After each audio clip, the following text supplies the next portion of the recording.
Greetings world. We are anonymous. This following video focuses on the Federal Reserve problem of the United States. If you live in another country, please know that this video is still meant for you.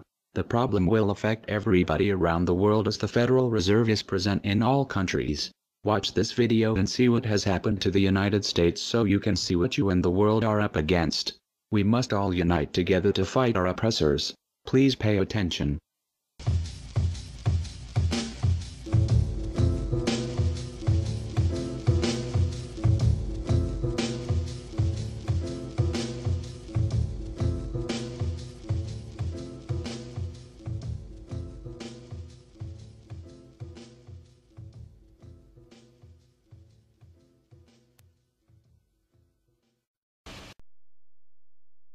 Every human on this planet is enslaved, whether they know it or not.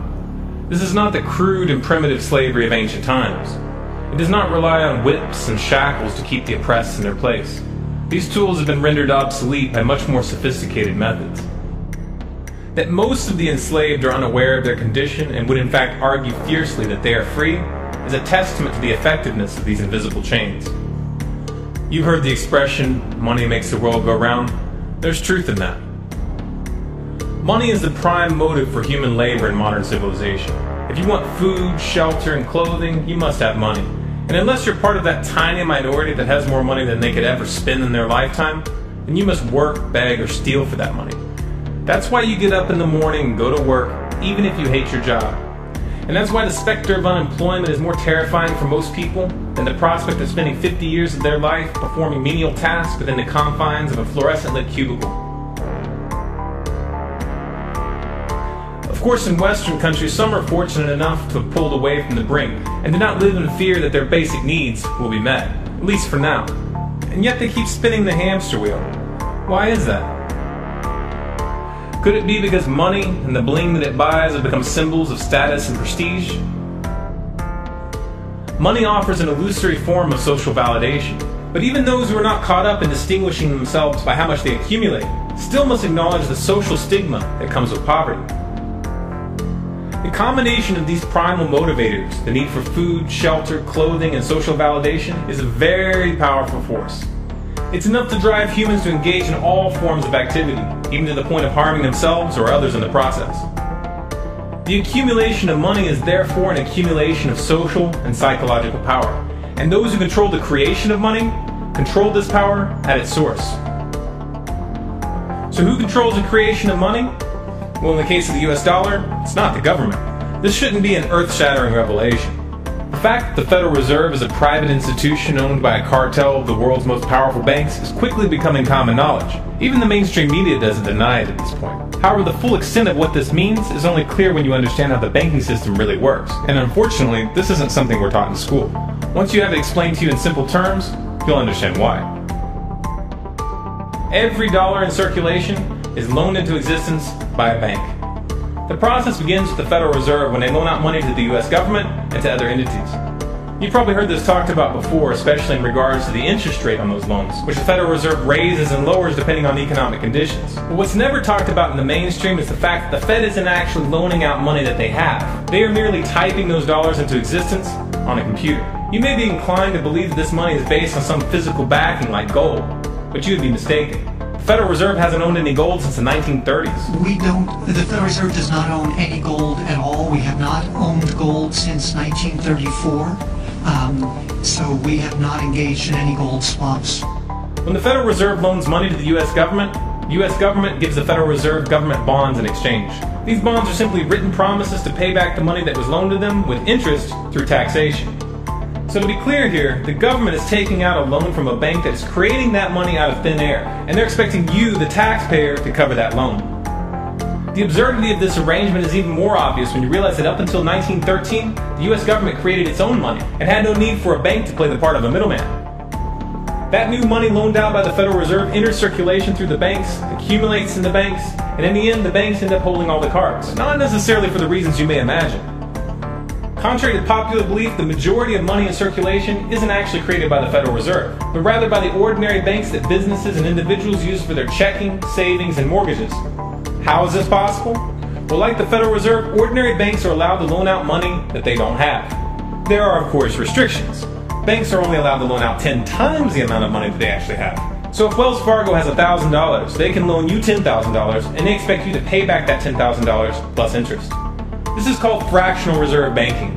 75% of all money in circulation is created in this manner. Now, as bad as this may seem, this is really only the tip of the iceberg. Most banks structure payment plans so that for many years, you're paying almost nothing but interest, and only start paying down the principal gradually. The result of this strategy is that in most cases you pay far more in interest when you purchase a house than the house itself is worth. So here's the real question. If all money is created through loans, where does the money come from to pay for the interest? Let's say we reset the system to zero, loan $1,000 into existence and charge 7% interest. We now have a total of $1,000 in the system, but we owe $1,000 plus interest, and that's more.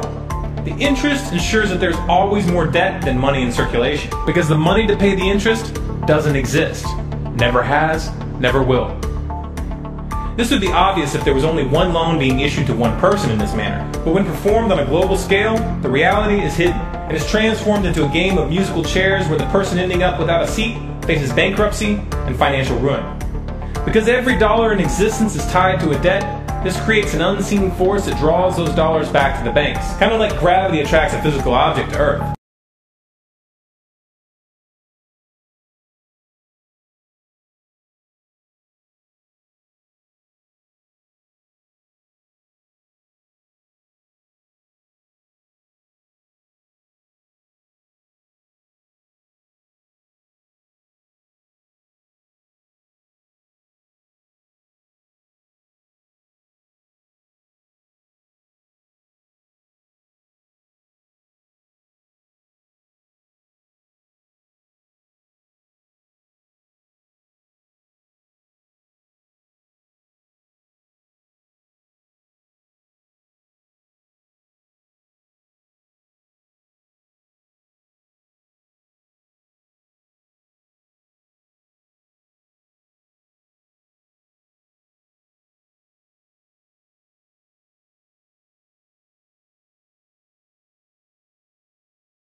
The catch here is that it's the labor of the people that moves that money. Every hour that you work to pay back a loan or to keep the government from throwing you in jail over income taxes is an hour worked for the banks. The total receipts from personal income taxes just barely covers the interest on the national debt. And even the principal for that debt all ends up back in the hands of the banks. And remember, that bank created that money out of nothing. Once you understand that the money that banks loan out isn't actually an asset, but is in fact a piece of legal fiction, it should be clear that you're working for these banks for free. This is a cleverly disguised form of slavery. If you manage to pay your monthly payments, then you are a successful slave, and you are allowed to keep the material comforts that come with that status. But if for some reason you fail to make those monthly payments, then the bank or the IRS comes to take your house, your car, and anything else you have of value.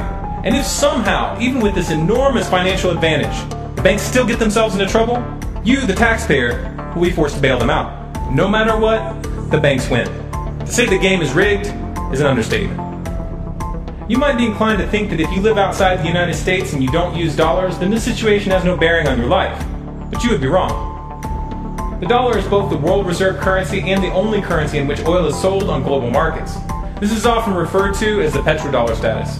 This means that wherever you live, whether your country is an oil exporter or an oil importer, you are affected. If your country is an oil importer, then you are affected by the fact that in order to keep your country running, you have to acquire dollars. To acquire those dollars, you have to send goods and services to the United States or to someone else who did. Likewise, if your country is an oil exporter, you are affected by the fact that you send your oil to the US in exchange for this debt-based money. You are exchanging something of real and tangible value for digits on a screen. And if for some reason the leadership of your country grows tired of this arrangement and tries to pull off the dollar, you'll quickly find the United States military at your doorstep ready to open up a can of democracy on you. Iraq learned this the hard way when they switched their oil sales to euros in 2000, and Libya when they tried to organize a gold-based currency for Africa. Debt-based money is a masterpiece of social engineering, the ultimate tool of the ruling elite. Yet in reality, the whole thing is nothing more than a construct of belief. Our chains are the chains of the mind, and the path to freedom must also begin in the mind. If we want a better future for our children and grandchildren, then we must work right now to reach a critical mass of awakening. So in case you missed it, The Federal Reserve's only job was to issue paper currency and back up that money with gold, making each dollar refundable for gold. But what they did was they stole the gold, then printed a bunch of fake money out of thin air backed by nothing and loaned it out at high interest. They collected around $3 for every one fake dollar they produced, and they did this scam with every dollar ever made in the US. You never knew about it because they collected the interest through taxes. It was an invisible scam. This scam put you and your children in a $19 trillion debt, making your children debt slaves forever. The following video will demonstrate how much these banksters stole from the world. We are considered the 99% in the video. They, the banksters, are considered the 1% in the video. Pay attention. There's a chart I saw recently that I can't get out of my head. A Harvard business professor and economist asked more than 5,000 Americans how they thought wealth was distributed in the United States. This is what they said they thought it was. Dividing the country into 5 rough groups of the top, bottom, and middle 3 20% groups, they asked people how they thought the wealth in this country was divided. Then he asked them what they thought was the ideal distribution. And 92%, that's at least 9 out of 10 of them, said it should be more like this. In other words, more equitable than they think it is. Now that fact is telling, admittedly, the notion that most Americans know that the system is already skewed unfairly. But what's most interesting to me is the reality compared to our perception. The ideal is as far removed from our perception of reality as the actual distribution is from what we think exists in this country. So ignore the ideal for a moment. Here's what we think it is again. And here is the actual distribution. Shockingly skewed. Not only do the bottom 20% and the next 20%, the bottom 40% of Americans barely have any of the wealth. I mean, it's hard to even see them on the chart. But the top 1% has more of the country's wealth than 9 out of 10 Americans believe the entire top 20% should have. Mind-blowing. But let's look at it another way, because I find this chart kind of difficult to wrap my head around. Instead, let's reduce the 311 million Americans to just a representative 100 people. Make it simple. Here they are. Teachers, coaches, firefighters, construction workers, engineers, doctors, lawyers, some investment bankers, a CEO, maybe a celebrity or two. Now let's line them up according to their wealth. Poorest people on the left, wealthiest on the right, just a steady row of folks based on their net worth. We'll color code them like we did before based on which 20% quintile they fall into. Now let's reduce the total wealth of the United States, which was roughly $54 trillion in 2009, to this symbolic pile of cash. And let's distribute it among our 100 Americans. Well, here's socialism, all the wealth of the country distributed equally. We all know that won't work. We need to encourage people to work and work hard to achieve that good old American dream and keep our country moving forward. So, here's that ideal we asked everyone about. Something like this curve. This isn't too bad. We've got some incentive, as the wealthiest folks are now about 10 to 20 times better off than the poorest Americans. But hey, even the poor folks aren't actually poor, since the poverty line has stayed almost entirely off the chart. We have a super healthy middle class with a smooth transition into wealth. And yes, Republicans and Democrats alike chose this curve. 9 out of 10 people, 92%, said this was a nice, ideal distribution of America's wealth. But let's move on. This is what people think America's wealth distribution actually looks like. Not as equitable, clearly, but for me, even this still looks pretty great. Yes, the poorest 20 to 30% are starting to suffer quite a lot compared to the ideal, and the middle class is certainly struggling more than they were, while the rich and wealthy are making roughly 100 times that of the poorest Americans and about 10 times that of the still healthy middle class. Sadly, this isn't even close to the reality. Here is the actual distribution of wealth in America. The poorest Americans don't even register. They're down to pocket change. And the middle class is barely distinguishable from the poor. In fact, even the rich between the top 10 and 20 percentile are worse off. Only the top 10% are better off. And how much better off? So much better off that the top 2 to 5% are actually off the chart at this scale. And the top 1%, this guy, well, his stack of money stretches 10 times higher than we can show. Here's his stack of cash, restacked, all by itself. This is the top 1% we've been hearing so much about. So much green in his pockets that I have to give him a whole new column of his own, because he won't fit on my chart. 1% of America has 40% of all the nation's wealth. The bottom 80%, 8 out of every 10 people, or 80 out of these 100, only has 7% between them. And this has only gotten worse in the last 20 to 30 years. While the richest 1% take home almost a quarter of the national income today, in 1976 they took home only 9%, meaning their share of income has nearly tripled in the last 30 years. The top 1% own half the country's stocks, bonds, and mutual funds. The bottom 50% of Americans own only 0.5% of these investments, which means they aren't investing. They're just scraping by.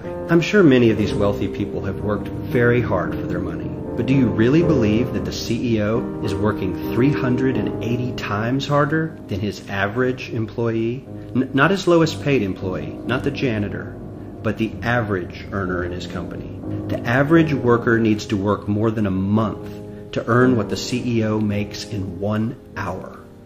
We certainly don't have to go all the way to socialism to find something that is fair for hardworking Americans. We don't even have to achieve what most of us consider might be ideal.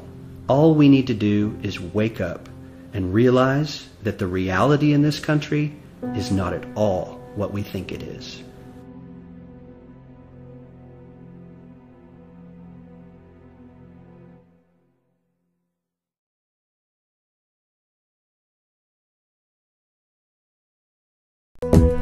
In 1945, the Bretton Woods Agreement established the dollar as the world reserve currency, which meant that international commodities were priced in dollars. The agreement, which gave the United States a distinct financial advantage, was made under the condition that those dollars would remain redeemable for gold at a consistent rate of $35 per ounce. The United States promised not to print very much money, but this was on the honor system, because the Federal Reserve refused to allow any audits or supervision of its printing presses. In the years leading up to 1970, expenditures in the Vietnam War made it clear to many countries that the U.S. was printing far more money than it had in gold. And in response, they began to ask for their gold back. This, of course, set off a rapid decline in the value of the dollar. The situation climaxed in 1971 when France attempted to withdraw its gold and Nixon refused. On August 15th, he made the following announcement. I have directed the Secretary of the Treasury to take the action necessary to defend the dollar against the speculators.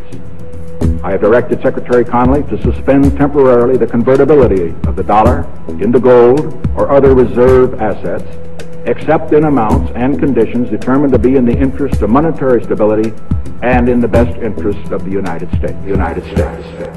This was obviously not a temporary suspension, as he claimed, but rather a permanent default. And for the rest of the world who had entrusted the United States with their gold, it was outright theft. In 1973, President Nixon asked King Faisal of Saudi Arabia to accept only US dollars as payment for oil and to invest any excess profits in US Treasury bonds, notes, and bills. In return, Nixon offered military protection for Saudi oil fields. The same offer was extended to each of the world's key oil-producing countries, and by 1975, every member of OPEC had agreed to only sell their oil in US dollars. The act of moving the dollar off of gold and tying it to foreign oil instantly forced every oil-importing country in the world to start maintaining a constant supply of Federal Reserve paper. And in order to get that paper, they would have to send real physical goods to America. This was the birth of the petrodollar. Paper went out, everything America needed came in, and the United States got very, very rich as a result. It was the largest financial con in recorded history.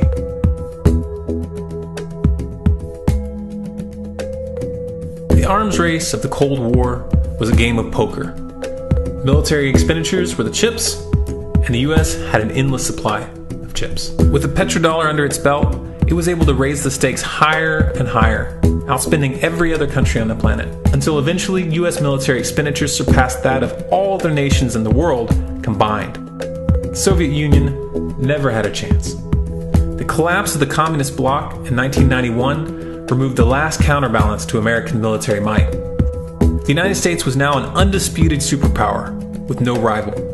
Many hoped that this would mark the beginning of a new era of peace and stability. Unfortunately, there were those in high places who had other ideas. Within that same year, the U.S. invaded Iraq in the first Gulf War. And after crushing the Iraqi military and destroying their infrastructure, including water purification plants and hospitals, crippling sanctions were imposed which prevented that infrastructure from being rebuilt. These sanctions, which were initiated by Bush Sr. and sustained throughout the entire Clinton administration, lasted for over a decade and were estimated to have killed over 500,000 children. The Clinton administration was fully aware of these figures. We have heard that 500,000 children have died. I mean, that's more children than died in Hiroshima. And, you know, is the price worth it? I think this is a very hard choice, but we think the price is worth it. Miss Albright, what exactly was it that was worth killing 500,000 kids for? In November of 2000, Iraq began selling its oil exclusively in euros. This was a direct attack on the dollar and on U.S. financial dominance, and it wasn't going to be tolerated.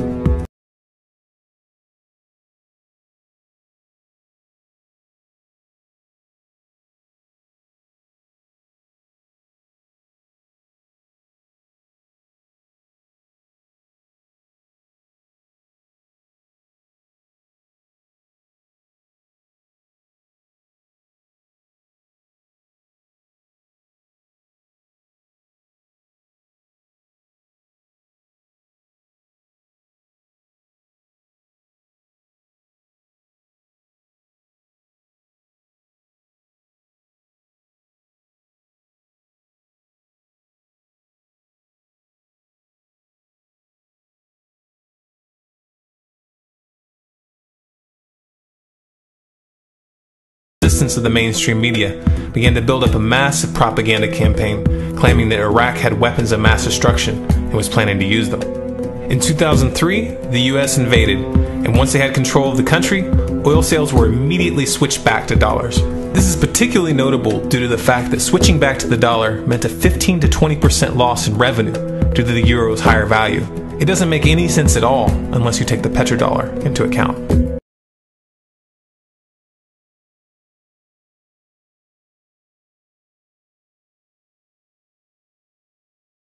So now you can see we really did go to war just to keep this Federal Reserve petrodollar scandal going.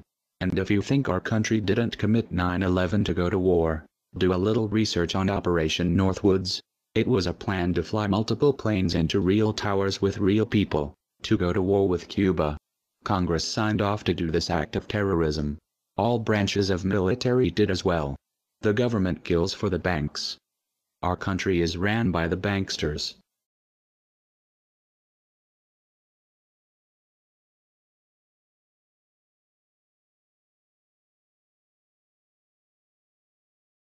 To preserve our independence, we must not let our rulers load us with perpetual debt.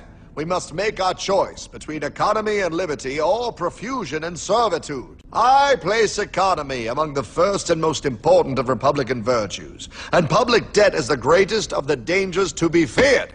It is incumbent on every generation to pay its own debts as it goes. If the American people ever allow private banks to control the issue of their money, first by inflation and then by deflation, the banks and corporations that will grow up around them will deprive the people of their property until their children will wake up homeless on the very continent their fathers conquered.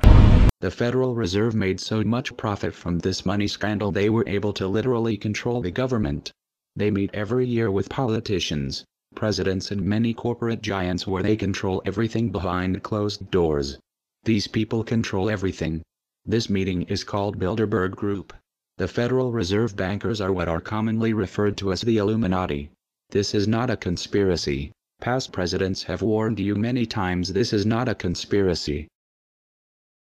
We are opposed around the world by a monolithic and ruthless conspiracy that relies primarily on covert means for expanding its sphere of influence, on infiltration instead of invasion, on subversion instead of elections, on intimidation instead of free choice, on guerrillas by night instead of armies by day. It is a system which has conscripted vast human and material resources into the building of a tightly knit, highly efficient machine that combines military, diplomatic, intelligence, economic, scientific, and political operations. Its preparations are concealed, not published. Its mistakes are buried, not headlined. Its dissenters are silenced, not praised. No expenditure is questioned, no rumor is printed, no secret is revealed.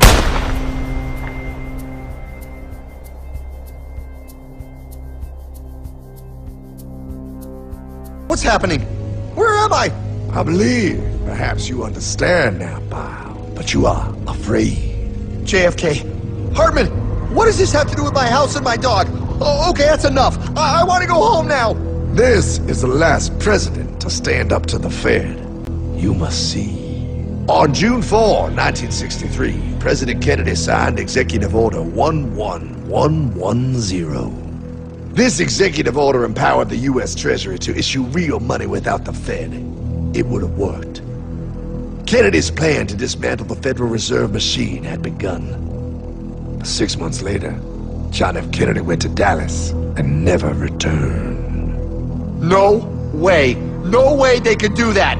The new president, Lyndon Johnson, threw out Kennedy's order. And since JFK, no president has dared confront the secret powers behind the Federal Reserve. Just how rich and powerful is Lord Evelyn Rothschild?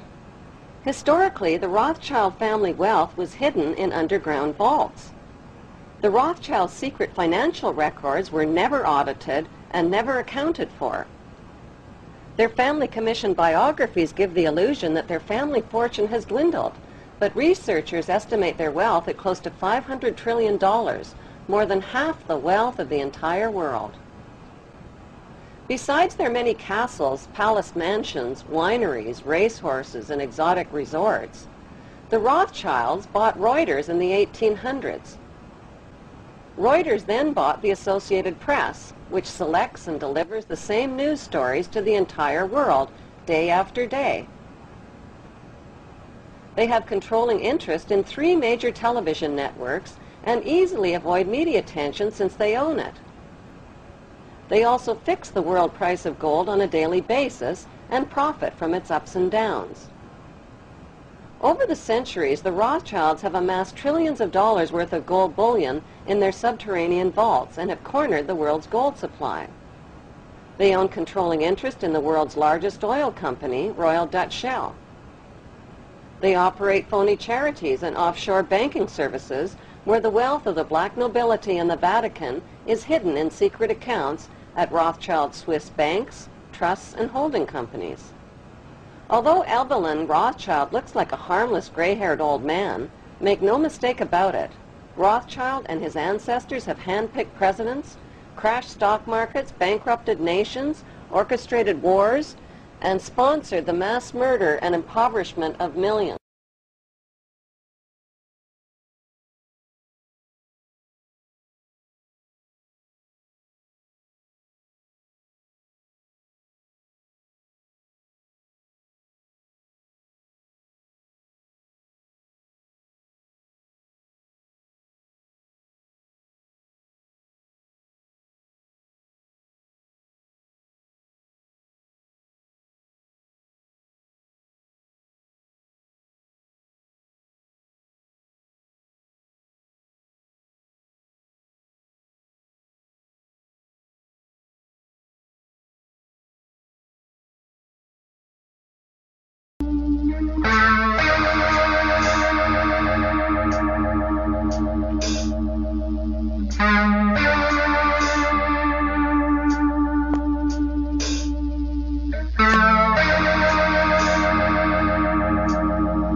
In breaking news, to all of you who don't like conspiracy theorists, all of y'all who don't like truthers, who want to call truthers crazy, your fun is over. Those days of you having the illusion of credibility are over. The truth prevails over your ignorance. The truth is universal. You can try to say, oh, truthers are white supremacists. How does that work? Whatever you want to say. You've been demonizing 9/11 truthers all these years. You're demonizing Sandy Hook truthers. Well, if it was a real conspiracy, don't you think the media would talk about it? Don't you think it would be on the front page of the news? Don't you think? Well, if it was a real government conspiracy, why do you think they would let that be on the news? Because you know the news stations are bought and paid for. You know the news, they read off a script, right? You know the news reporters do that, right? No, you don't know that? No, I trust my news. They are more credible than you. You are just some truther. I watch the news and I get informed. You get informed, don't you? Those reporters, they give you exclusive information. Now, you don't need us to tell you that gas prices are back on the rise. Well, if you filled up your gas tank lately, then you don't need us to tell you that gas prices are back on the rise. You don't need us to tell you that gas prices are back on the rise. You don't need us to tell you that gas prices are back on the rise. You don't need us to tell you that gas prices are back on the rise. You don't need us to tell you that gas prices are back on the rise. You don't need us to tell you that gas prices are back on the rise. You don't need us to tell you that gas prices are back on the rise. You don't need us to tell you that gas prices are back on the rise. You don't need us to tell you gas prices are back on the rise. You don't need us to tell you that gas prices are back on the rise. You don't need us to tell you that gas prices are back on the rise. You don't need us to tell you gas prices are back on the rise. But you don't need us to tell you that gas prices are back on the rise. You don't need us to tell you gas prices are on the rise. I know. President, earlier this year you told us you had ordered your administration to cease and desist on payments to journalists to promote your agenda. You cited the need for ethical concerns and the need for a bright line between the press and the government. Your administration continues to make the use of video news releases, which are prepackaged news stories sent to television stations, fully aware that some or many of these stations will air them without any disclaimer that they are produced by the government. Comptroller General of the United States this week said that raises ethical questions. Does it raise ethical questions about the use of government money to produce stories about the government that wind up being aired with no disclosure that they were produced by the government? There is a Justice Department opinion that says these pieces are within the law so long as they're based upon facts, not advocacy. And I expect our agencies to adhere to that ruling, to that Justice Department opinion. This has been a long-standing practice of the federal government to use these types of videos. Agricultural Department, as I understand, has been using these videos for a long period of time. The Defense Department, other departments have been doing so.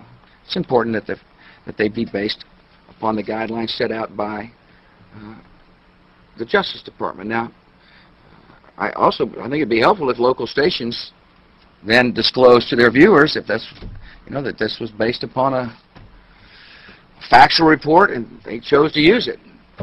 But evidently in some cases that's not the case. So anyway. To guarantee that's happening by including that language in the prepackaged report.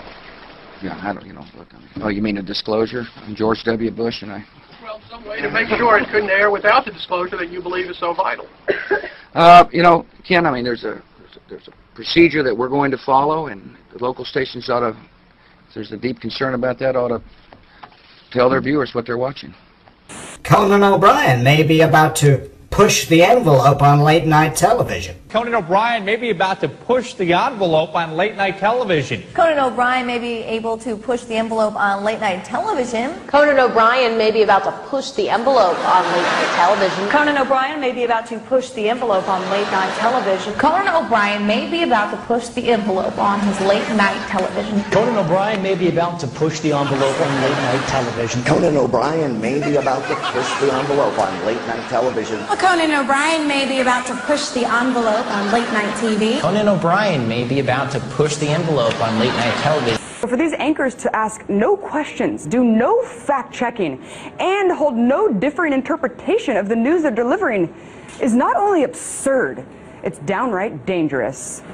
Certainly, there were commentators and others, pundits at Fox News that were helpful to the White House. And certainly we got talking points to those people. Call Sean, call Bill, call whoever. Did you do that as a regular thing? It wasn't necessarily something I was doing, but it was something that we at the White House, yes, were doing and getting them talking points and making sure they knew where we were coming from. So you were giving them talking points. But I would separate the journalists. That's important. Yeah. You were using these commentators as your spokespeople.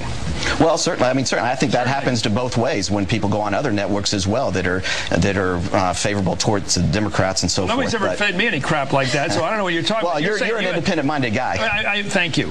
But aren't you a little embarrassed by the fact that your White House used a television network which is purportedly fair and balanced as your mouthpiece? I think everybody in this town uses people that are going to be helpful to their cause to try to shape the narrative to their advantage. Again, I would separate the journalists because the journalists that I worked with were people just like the rest of the White House press corps who were trying to report the news. So you wouldn't use Brit Hume as somebody to sell stuff for, but you'd use the nighttime guys. Yeah, I would separate that out, and certainly, you know, and then they'll say that that's because they agree with those views in the White House.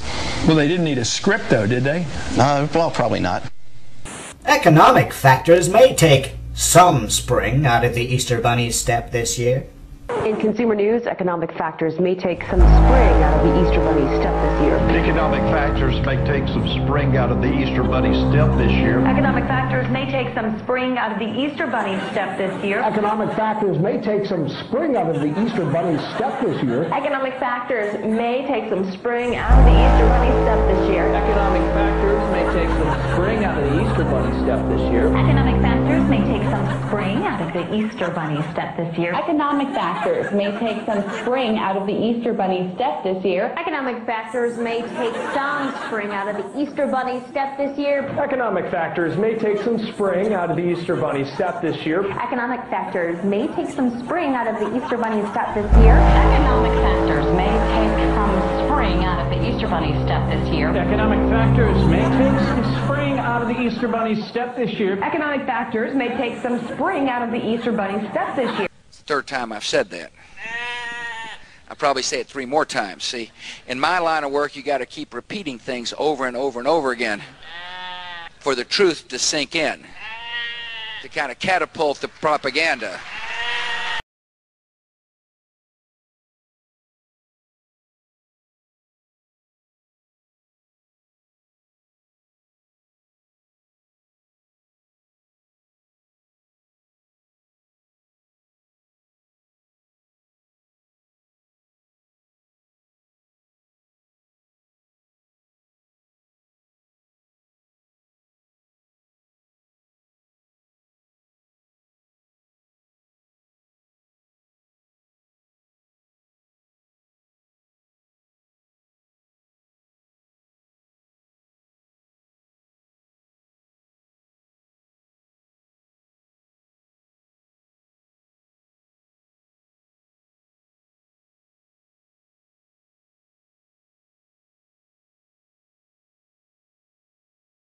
Review time, partner. And I am so tired of this deception right here. This is what got you in a chokehold. The left versus the right. Left wing versus right wing. Don't you know the wings are of the same bird? A little corrupt bird. Republican versus Democrat. They got you cheering for teams. They got you in this tribalism mentality. You don't even understand it. They screwing you over. I'm going to show you how it works in this video. Now, you get here John McCain over here talking about, oh, how the government shutdown was bad. Then you get people to agree with him and say, oh, John McCain is actually speaking some sense. He's right. It's the Republicans' fault. The Democrats love this little interview because, you know, it makes the Republicans look bad and gives them a reason to cheer for the blue team. Yeah, you're cheering for the blue team, but you're getting screwed over with this Obamacare. You're going to get McCain saying it was a bad idea to shut down the government because they wanted to repeal Obamacare. And what you going to do? Replace it with Romney Care, the same thing? That's where Obamacare came from, Romney Care. You see what I'm saying? Either way it go, we would have had this same type of health plan. Guess who else had the health plan? Hillary Clinton. You see, these New World Order compliant candidates. They are backed by Wall Street. You don't have a real choice unless you go outside the Republicans and Democrats. This is how they keep screwing you over. Let's get into the video. Thank you, Martha. You know, I've heard a lot of veterans so emotional to the point of tears over this issue. Talk to me about how you think this has been handled by the White House. Oh, I think it's been terribly handled by the White House, but let's have a little straight talk, Martha. Straight talk. They wouldn't have had the opportunity to handle it that way if we had not shut down the government on a fool's errand. That's when the Democrats start cheering. Go ahead, get your cheer on. That we were not going to accomplish. The whole premise of shutting down the government was the repeal of Obamacare. I fought against Obamacare harder than any of the people who wanted to shut down the government. I bet you did. I campaigned all over this country in 2012 saying elect Mitt Romney and we'll repeal and replace Obamacare. But see, that's so dumb. Obamacare is the same thing as Romney Care. See, it's all about getting you to cheer for the team. Check this out right here. Convinced that Republicans will win in November and we will regain our majorities in both the Senate and the House. Go ahead, Republicans, start cheering.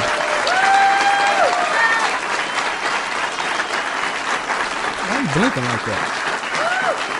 Man, stop blinking like that. What's your problem? And we will win House seats right here in Arizona. We will lead in Arizona. Let's get to the point. Jeez, this uneventful speech. And when we do, we will stop the out-of-control spending and tax increases and repeal and replace Obamacare. And they cheering. But repeal and replace Obamacare means they're going to put in Romney Care, which is the same doggone thing. Think I'm lying. Think I'm lying. We're going to look at this later. But let me see. Here we go.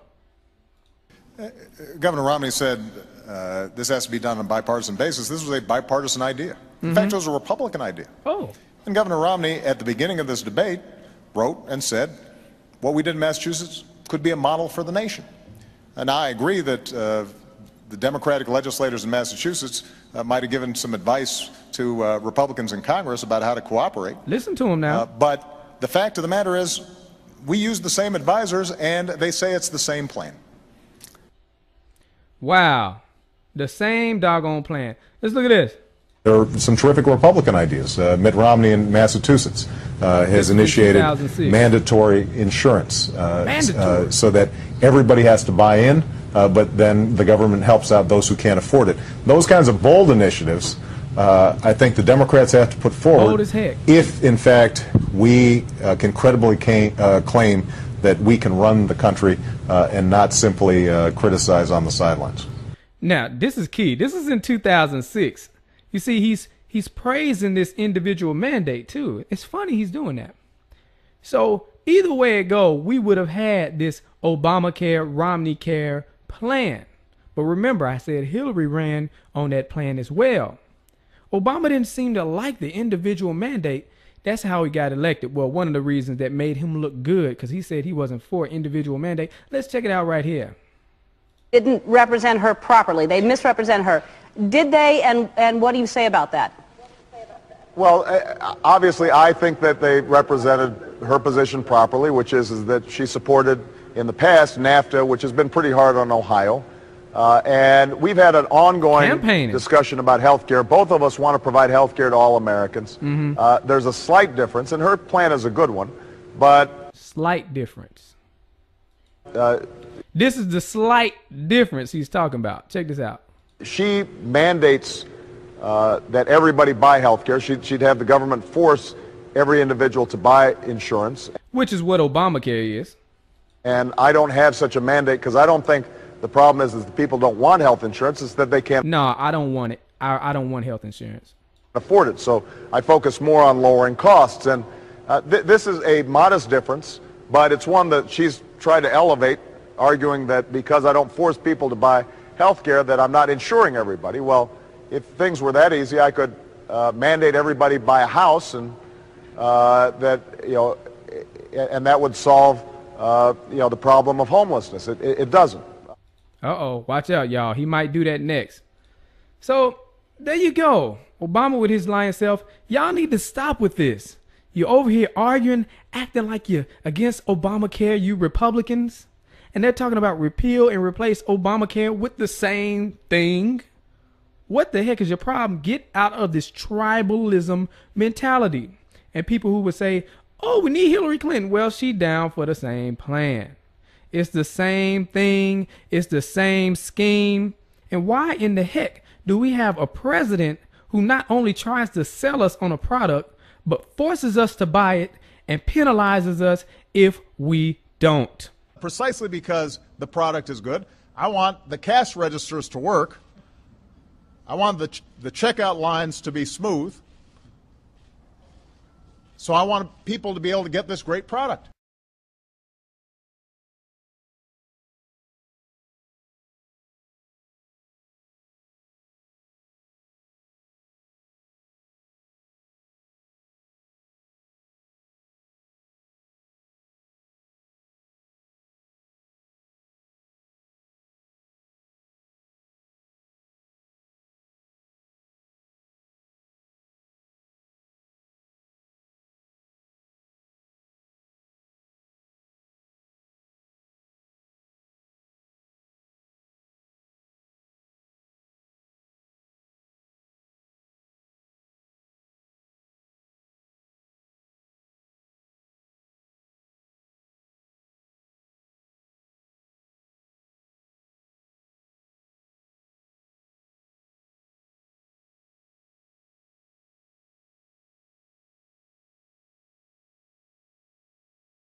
Who is this guy? I don't know, but he seemed like a nice old man. Nice old man. No, this right here is David Rockefeller.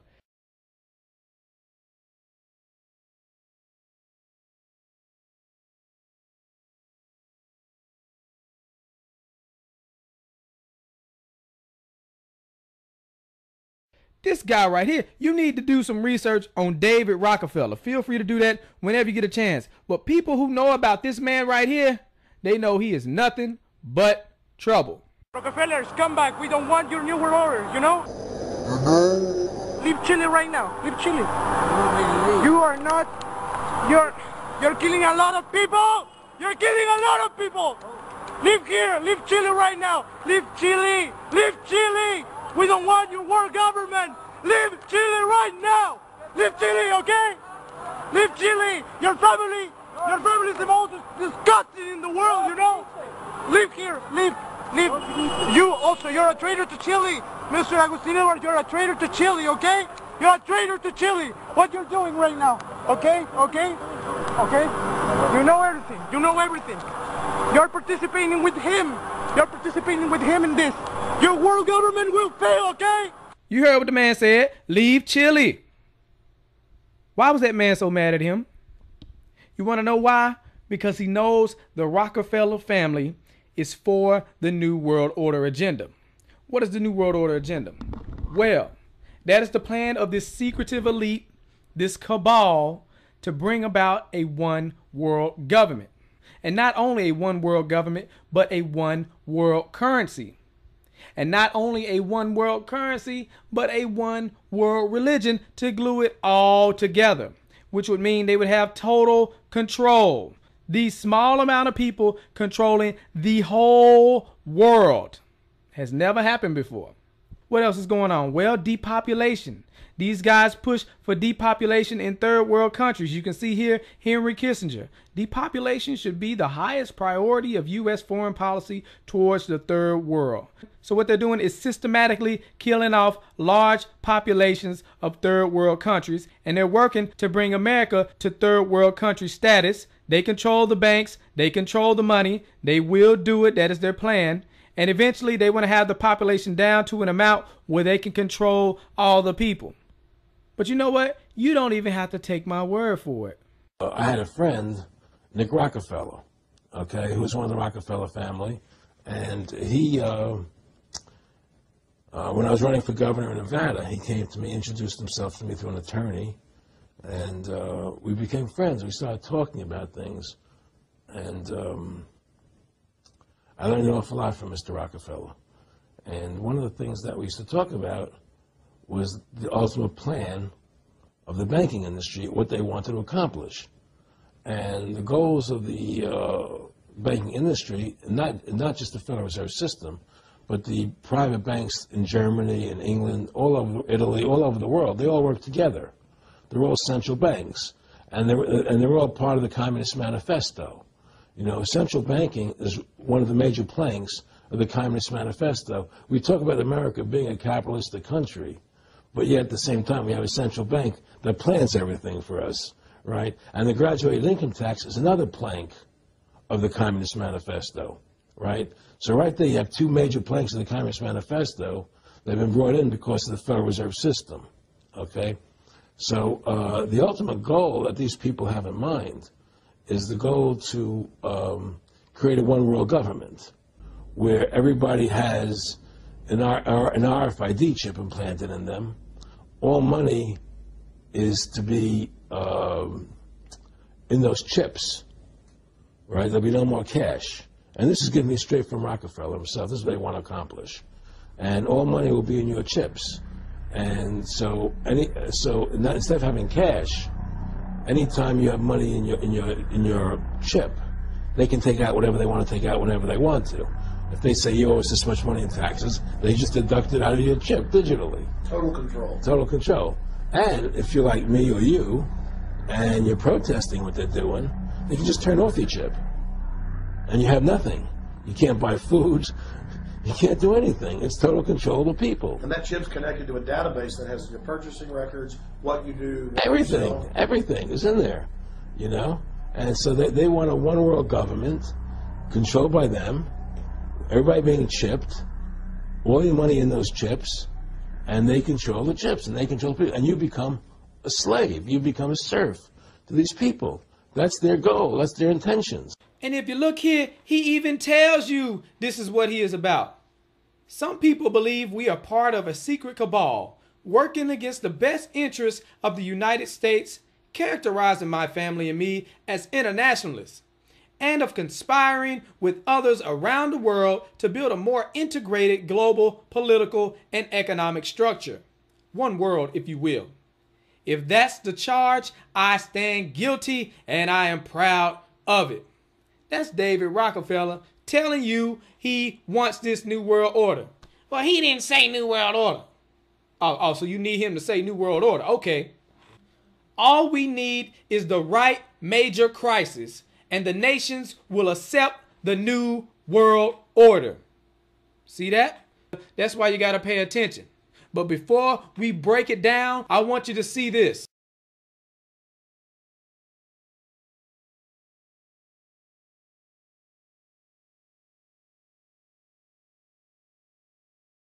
You were both in Skull and Bones, the secret society.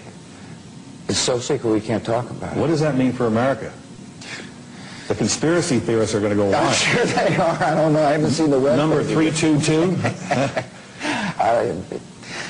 First of all, he's not the nominee. And, look, I look forward... Are you prepared to lose? No, I'm not going to lose. You both were members of Skull and Bones, a secret society at Yale. What does that tell us? Not much, because it's a secret. Is there a secret handshake? Is there a secret code? I wish there were something secret I could manifest. 322, a secret number? There are all kinds of secrets.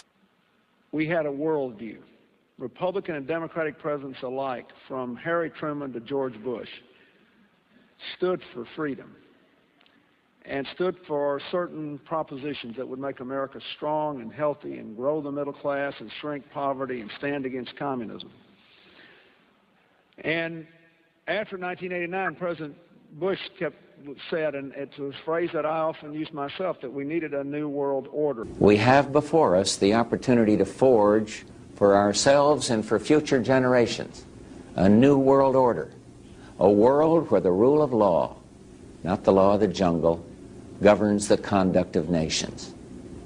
When we are successful, and we will be, we have a real chance at this new world order, an order in which a credible United Nations can use its peacekeeping role to fulfill the promise and vision of the UN's founders.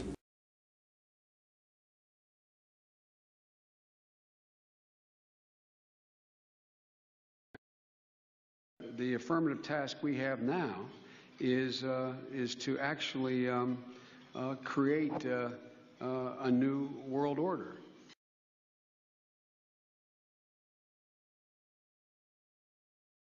If you go outside the city of Atlanta, go east about 60 or 70 miles to the town of Elberton, and then go north on Highway 77 about 10 miles, you'll find off to the right what's called the Georgia Guidestones. It looks kind of like Stonehenge, these big, huge granite rocks set up there. This was done by a guy, we have a pseudonym, came in, paid cash, had this company set these things up in 1980. He called himself R.C. Christian, but that's not his real name. It says right on the stones, a pseudonym, false name. On these Georgia Guidestones, it gives the 10 Commandments for the New World Order. 10 Commandments for the New World Order. The first commandment was to maintain humanity under 500 million. I went there and looked at those things and said, now, hold on a minute. Today's population is 6 billion. They want to maintain humanity under 1/2 billion. Looks like a lot of people got to die for their plan to work, which is, by the way, the plan.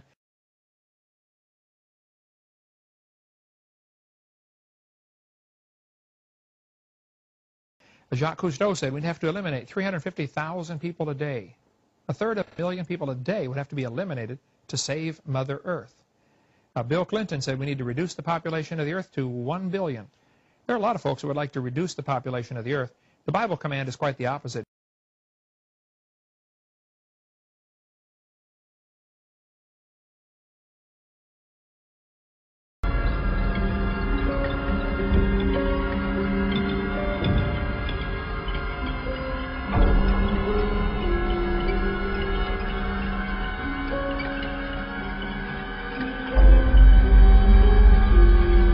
America's place in the New World Order should be? It's always been seen as the global policeman.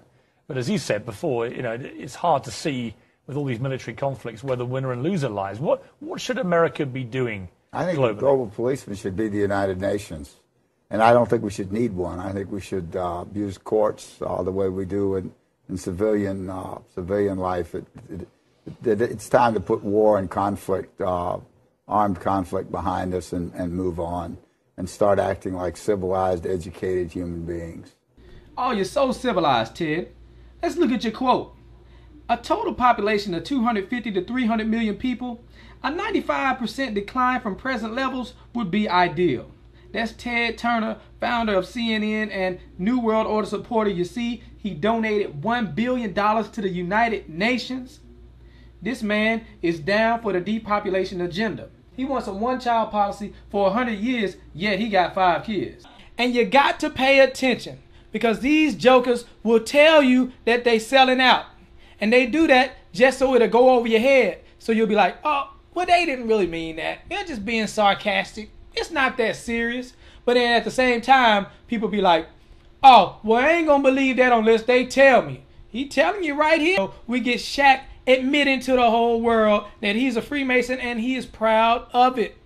What is going on there? That's a ring of my profession. You don't know nothing about that. Okay, can we get a close-up on that area? What? You don't know nothing about What is the profession? Yeah, which profession Look are at you that talking man. about? Woo, that man so happy. Is it a legal profession? Of course it's legal. It's a ring of my profession.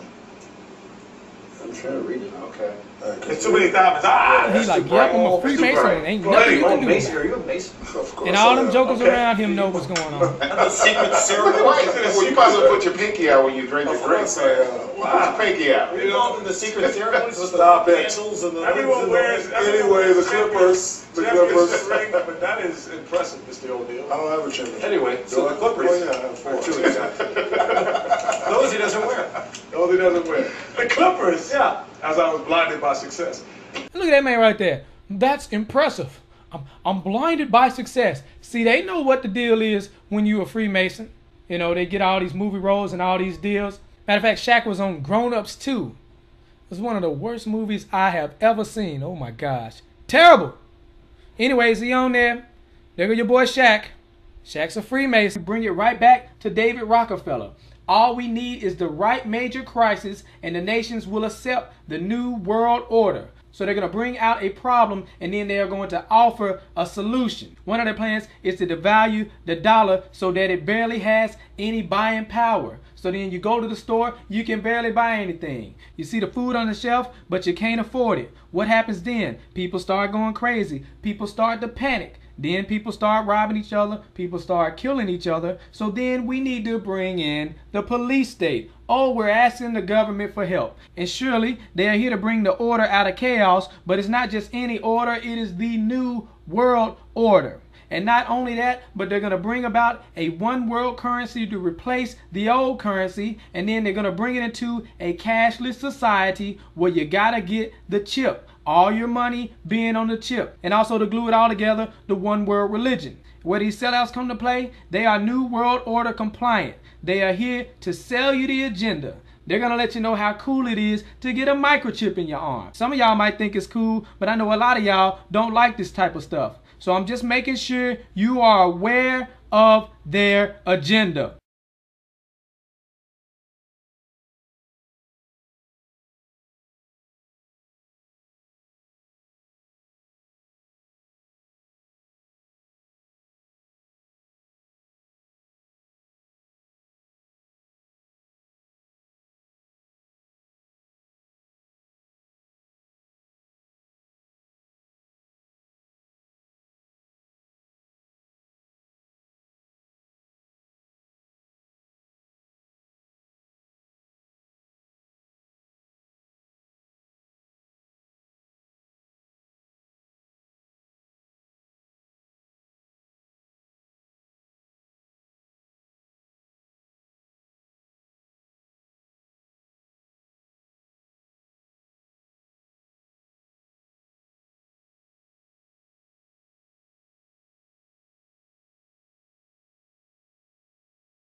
But anyway, I've had people calling me saying they go out to their mailbox and they find a little red dot or a little blue dot on their mailbox, and they wonder what the little red dot and blue dot is. Well, it's marking your mailbox by the government, so when foreign troops come in here on us after martial law, if you have a red dot on your mailbox, they take you out immediately and shoot you right in the head. But if you have a blue dot, they take you to the FEMA camps being built by Halliburton right now to house 50 million Americans. They're building enough concentration camps in America by Halliburton that Cheney's getting rich off of, Vice President Cheney's getting rich off of, to put those those with the blue dot on your mailbox in those concentration camps. Now, if you go out and you find a pink dot on your mailbox, that means that they believe you'll be a good slave and you're going to go along with the program and serve our international Antichrist masters. So watch for that dot.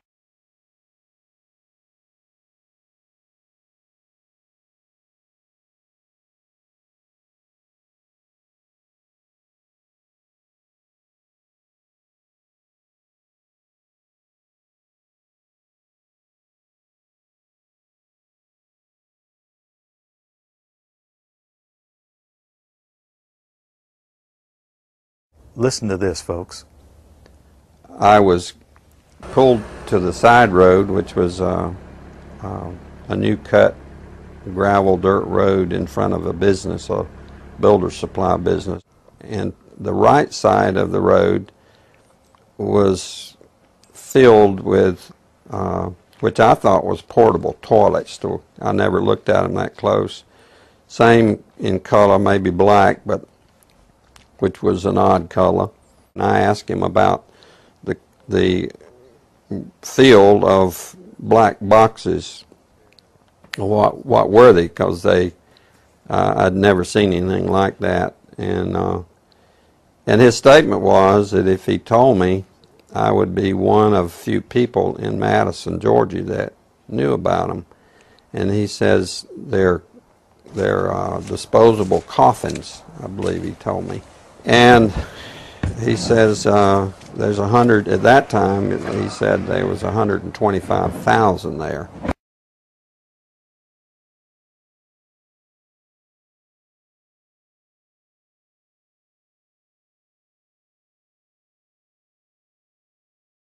And the brother of the man that owns this field, that the government is leasing this field from to store these disposable coffins, this brother was given 3 years to set up temporary morgues around the country. Have you heard that the Department of Homeland Security has purchased 1.6 billion rounds of ammunition last year?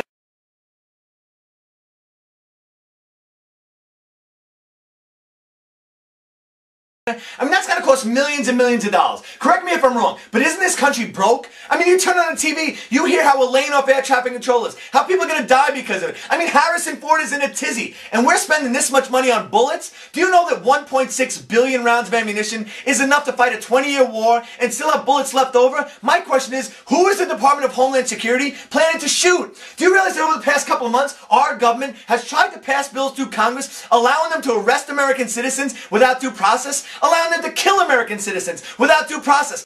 And it's got the 5 regions for the FEMA camps, and it talks about barricades and barbed wire and armed guards, and it says that they've built the camps and that now they need to get ready to staff them, and that they need to be ready within a 72-hour period. And so I want to challenge everybody to call their friends and their families now, and realize that the new economy is to put tens of millions of people, we already have the biggest prison population in the world, in this archipelago, this giant chain of facilities all over the country. The following video details the contents of a Department of Defense document entitled Internment and Resettlement Operations, also known as FM 3-39.40. The document is 325 pages long and it is signed by Joyce E. Morrow, Administrative Assistant to the Secretary of the Army. It was created in 2010, however, has just been recently leaked to the public via the internet and can now be downloaded from multiple sources. In the description below, you'll find a download link for the document. I strongly encourage you to download it yourself and to verify everything that's being said here. The document outlines military procedures for internment and resettlement of civilians, and it describes the layout and the administration of these internment camps. It clearly states on page 38 that it applies within U.S. territory, and it specifically addresses the detainment of U.S. citizens, as is indicated by the identification procedures for new prisoners on page 146, which states that social security numbers are to be recorded alongside their photograph and fingerprints. Included in the list of organizations which may be involved in these internment operations are the Department of Homeland Security, FEMA, the Department of Defense, and the United Nations. On page 56, the document outlines the responsibilities of psychological operations officers within the camps, among which it states that a PSYOP officer develops and executes indoctrination programs to reduce or remove antagonistic attitudes, and identifies political activists. On page 281, the document goes into more detail regarding the role of psychological operations within the camps, specifically in regards to pacifying the population and ensuring cooperation. On page 238, it gives the conditions for the use of deadly force in such camps. Among the justifications for lethal force, it includes to terminate an active escape attempt. That point right there should make it clear that these camps are not benevolent disaster relief type facilities. On page 244, the document calls for the use of snipers during riots to, quote, scan a crowd and identify agitators and riot leaders for apprehension and fire lethal rounds if warranted. On page 260, it shows the basic layout for a facility focusing on detainment. It is depicted with interrogation areas, tribunal areas, and mortuaries. Each detainment facility is designed to hold 4,000 prisoners, and they are depicted with multiple levels of barbed wire separating compartments within the facilities, with a double barbed wire fence enclosing them, and watched over by 24 guard towers. On page 261, the document depicts the layout for what they call civilian resettlement facilities, which are designed to house 8,000 people. Though it uses the word resettlement, the plans show multiple levels of barbed wire dividing the sections of the facility, with double barbed wire fencing on the outside, as well as 16 guard towers. On page 262, the layout for facilities designed for what they call non-compliant prisoners is shown. These camps are designed to hold up to 300 prisoners, they have 3 interrogation centers, and are guarded by 13 guard towers. Now, if there's any question whether these plans are active or just theoretical, this should be settled by the fact that the U.S. Army has been running ads for job positions in these camps since 2009, and apparently, they're still hiring. Once again, if you look in the description, you'll find all the links you need to verify this information. It's important to note here that this document was created in 2010, which was under the Obama administration, and it predates the NDAA of 2012, which authorized military detainment of U.S. citizens. This clearly shows a long-term agenda at work.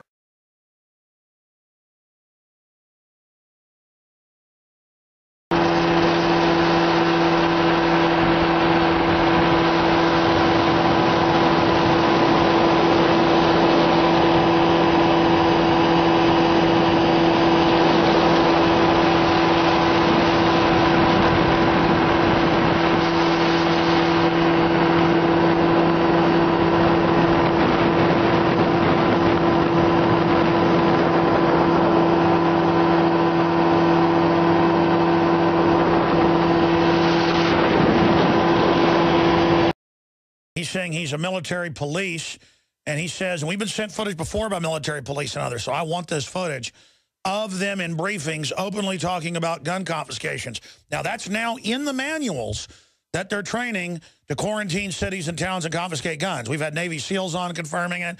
We have the documents. We know that. But footage, not just in some Army manual, but footage could really, really hurt the folks that are trying to covertly prepare the military for basically civil war. Brian, obviously, you've got to go back in right now. Tell us as much as you can and how we get this footage, but describe it for us. Okay, so I was in a briefing with FEMA. FEMA runs my old unit. I'm actually out now. I got out in September of this year. They were talking about suspension of the Constitution, Second and Fourth Amendment rights being taken away, and I openly asked them, are we going to take guns? He says no, but he says they will. It's clearly on the video. They will, talking about the FEMA guys with us. So that's the gist of the video. You could, I'm filming the floor because it kind of startled me when they said that they're going to suspend the Constitution under martial law, which is pretty scary to me.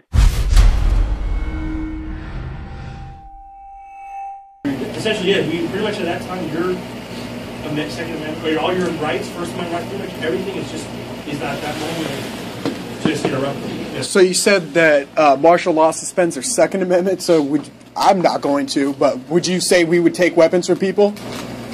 Yeah, that's what they do. Yeah.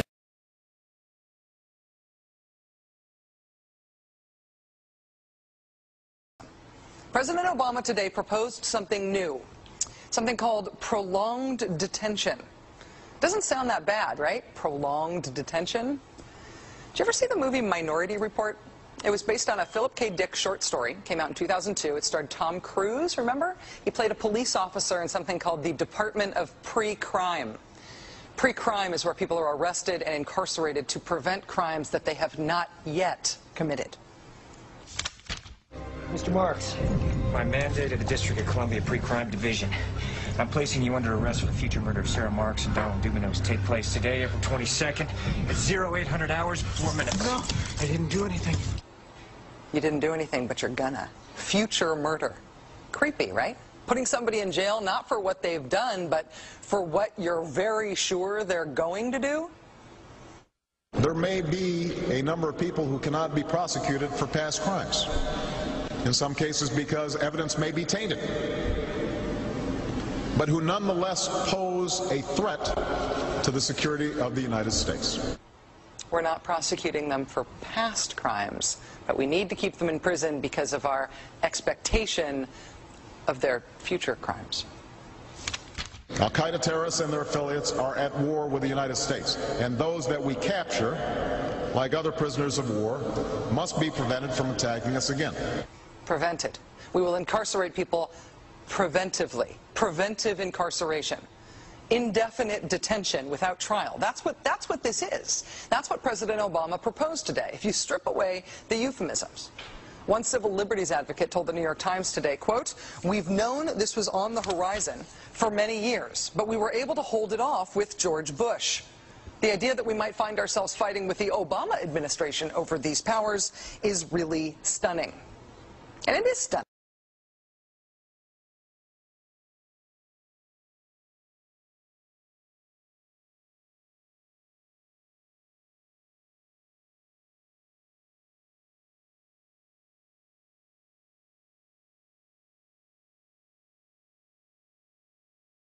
As a psychiatrist, I remember very well the condemnation by the American Psychiatric Association of Soviet psychiatrists and the Soviet Union for their use of psychiatric techniques and psychiatric medications to control political dissidents.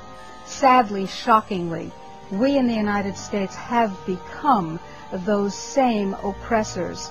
We now have a policy, as exemplified by the FBI brochure from the Phoenix Office on Counterterrorism, which says people who are defenders of the U.S. Constitution against federal government and the UN, and make numerous references to the U.S. Constitution, should be monitored as potentially murderous, and fanatical terrorists, by extension, should be considered mentally unstable.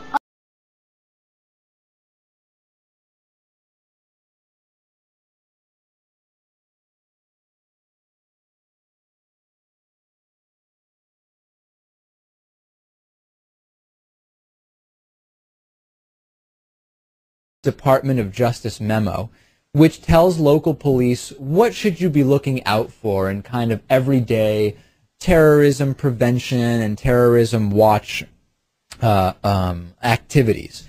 And one of the things that is considered a potential terrorist risk is individuals who harbor doubts about the official story regarding 9/11. The memo adds 9/11 official story skeptics to the growing list of targets.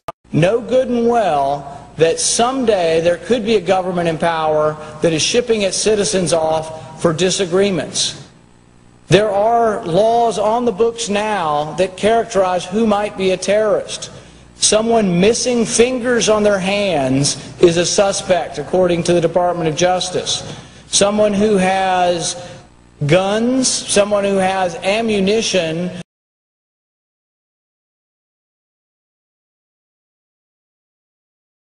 someone who has more than 7 days of food in their house,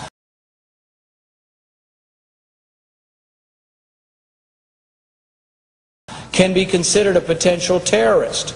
If you are suspected by these activities, do you want to have the government have the ability to send you to Guantanamo Bay for indefinite detention?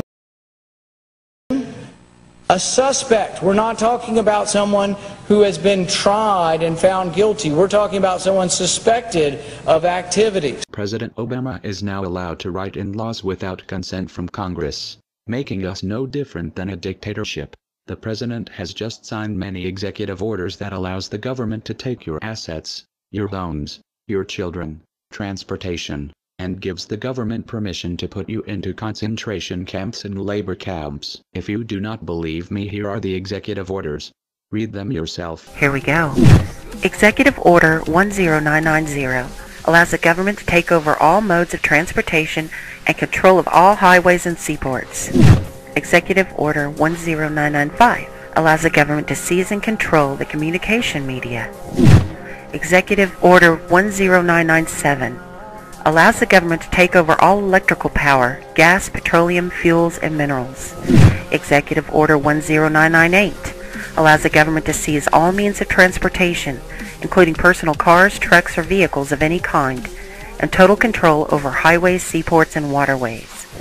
Executive Order 10999 allows the government to take over all food resources and farms.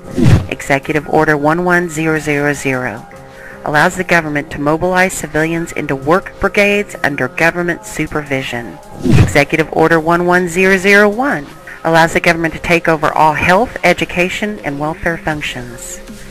Executive Order 11002 designates the Postmaster General to operate a national registration of all persons.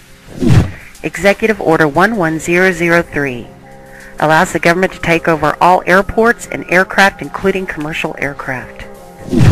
Executive Order 11004 allows a housing and finance authority to relocate communities, build new housing with public funds, designate areas to be abandoned, and establish new locations for populations.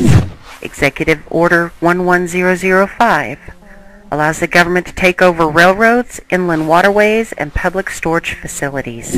Executive Order 11051 specifies the responsibility of the Office of Emergency Planning and gives authorization to put all executive orders into effect in times of increased international tensions and economic or financial crisis. Executive Order 11310 grants authority to the Department of Justice to enforce the plans set out in executive orders, to institute industrial support, to establish judicial and legislative liaison, to control all aliens, to operate penal and correctional institutions, and to advise and assist the President. Executive Order 11049 assigns emergency preparedness function to federal departments and agencies, consolidating 21 operative executive orders issued over a 15-year period. Executive Order 11921 allows the Federal Emergency Preparedness Agency to develop plans to establish control over the mechanisms of production and distribution of energy sources, wages, salaries, credit, and the flow of money in U.S. financial institution in any undefined national emergency. It also provides that when a state of emergency is declared by the President, Congress cannot review the action for 6 months. The Federal Emergency Management Agency has broad powers in every aspect of the nation. General Frank Salzito, chief of FEMA's Civil Security Division, stated in a 1983 conference that he saw FEMA's role as a new frontier in the protection of individual and governmental leaders from assassination and of civil and military installations, from sabotage and or attack, as well as prevention of dissident groups from gaining access to U.S. opinion or a global audience in times of crisis. FEMA's powers were consolidated by President Carter to incorporate the National Security Act of 1947 that allows for strategic relocation of industries, services, government, and other essential economic activities, and to rationalize the requirements for manpower, resources, and production facilities. The 1950 Defense Production Act gives the President sweeping powers over all aspects of the economy. The Act of August 29, 1916 authorizes the security of the Army in time of war to take possession of any transportation system from transporting troops, material, or any other purpose related to the emergency. The International Emergency Economic Powers Act enables the President to seize the property of a foreign country or national. These powers were transferred to FEMA in a sweeping consolidation in 1979.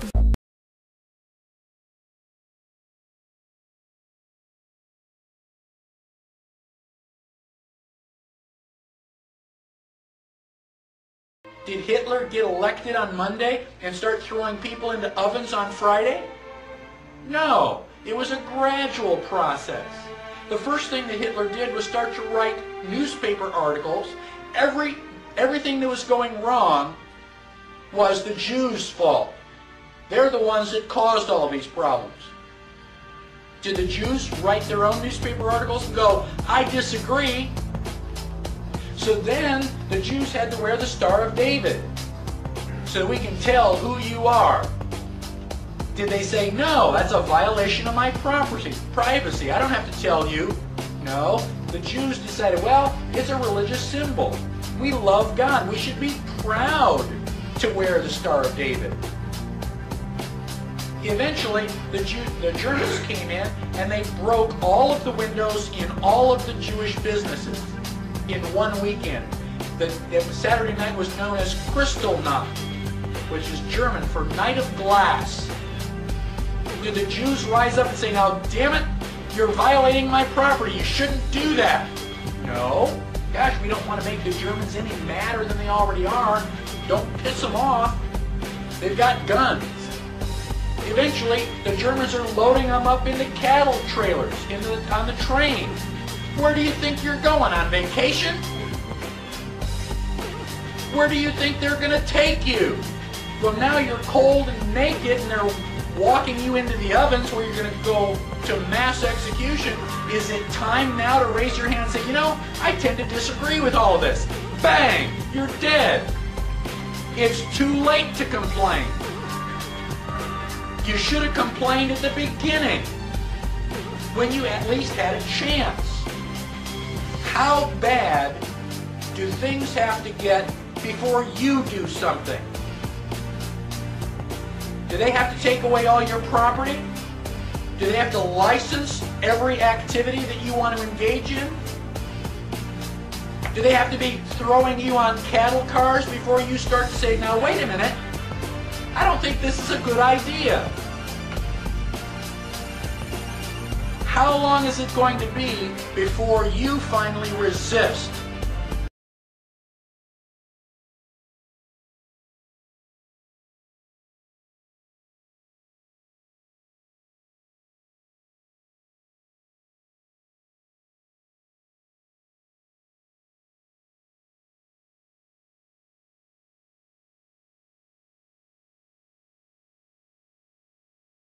The only way we can stop this is if we all unite together and fight it.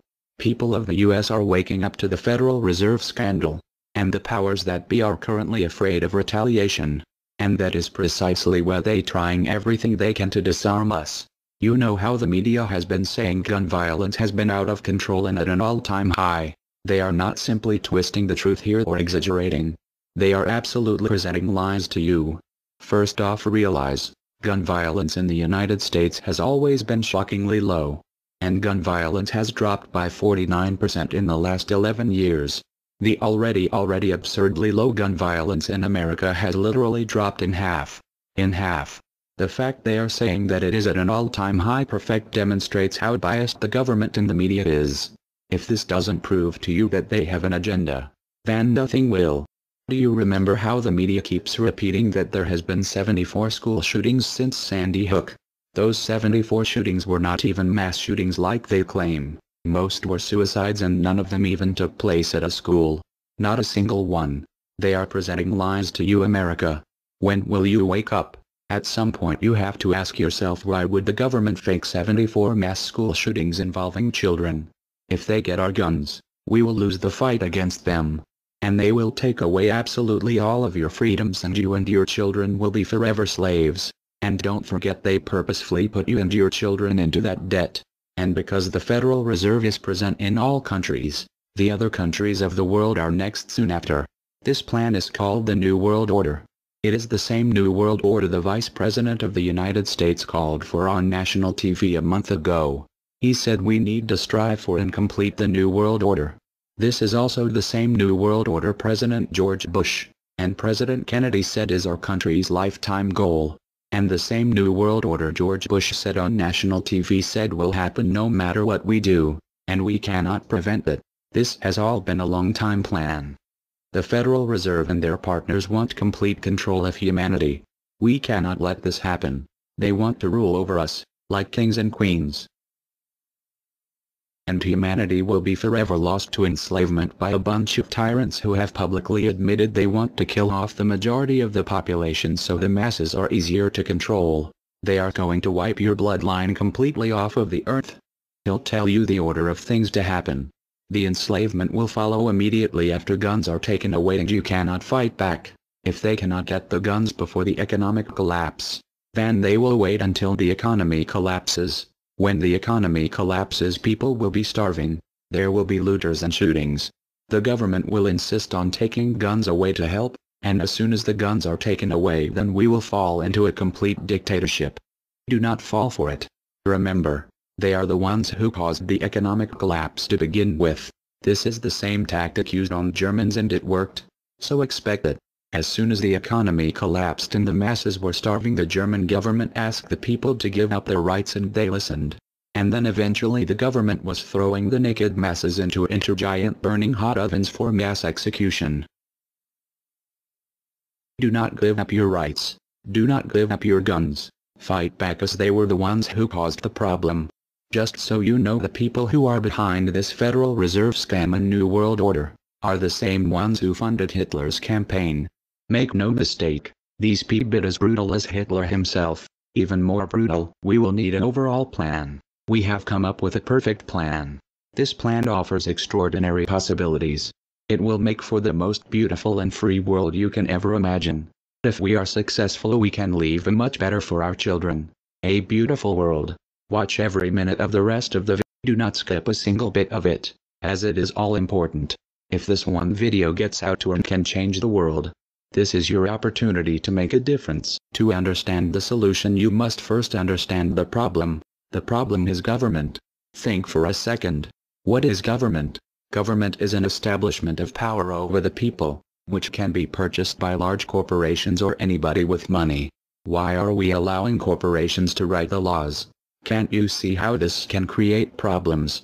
We must take the power and guns away from the government, which will advertently take away the power and guns away from the corporations.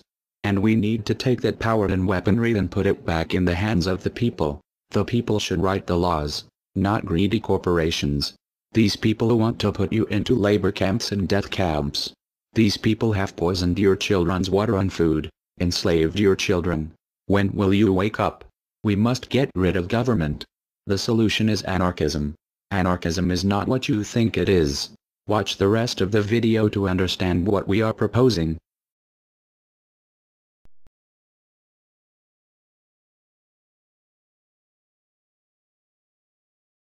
To you? Makes perfect sense. Okay. Anybody else want to throw anything out at us? Sir? I think you're an anarchist and you don't know it yet.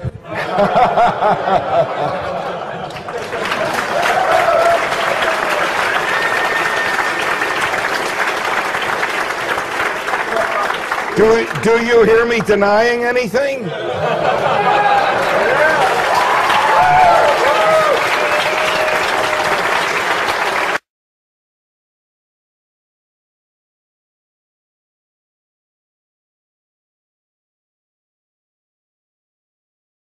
Many people, when they hear the word anarchy, think of chaos and mayhem. So they assume that an anarchist must be in favor of disorder and violence. That is the complete opposite of the truth.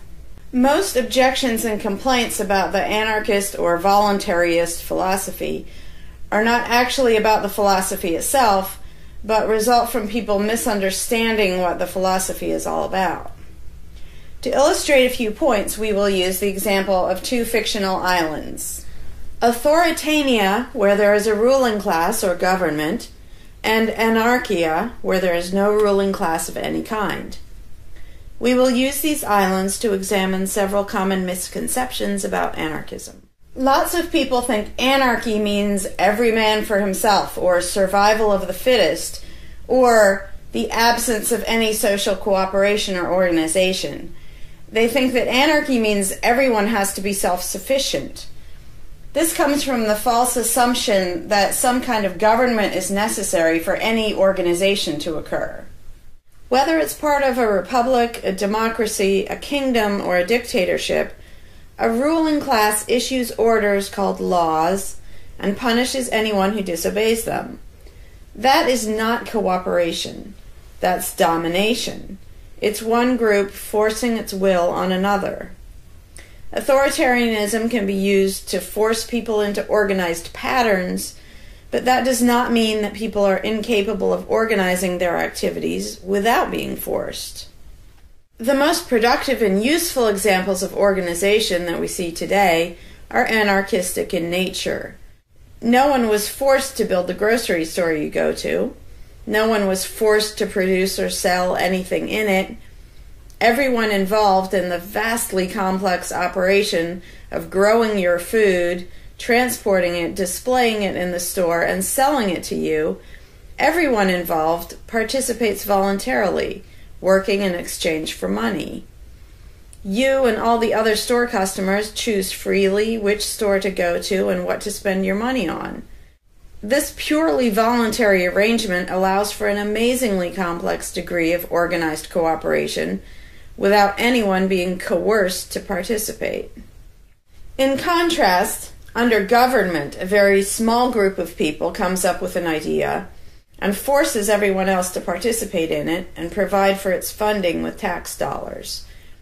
In the authoritarian version of a supermarket, the ruling class would tell people what to produce and how much, what prices to charge, and they would tell customers what they must buy and what they must pay. Anyone who did not comply with the centralized master plan would be punished in some way. That is how government does things. Which one of these would you prefer? Another common but incorrect assumption is that if there were no ruling class or no government, people would have no way of defending themselves against common criminals or foreign invaders. Again, this is simply not true. The government version of protection is inherently hypocritical. Governments will use their hired law enforcers to find and lock up some of the private thugs and thieves and prevent them from preying on people. But every ruling class gets the money for its operations by way of taxation, demanding money from its subjects and punishing those who don't pay up.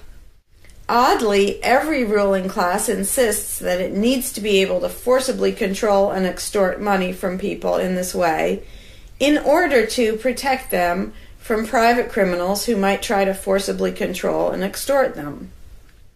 In contrast, if there is no government, people do not lose their inherent right to defend themselves from violence or to defend what they have from those who would take it.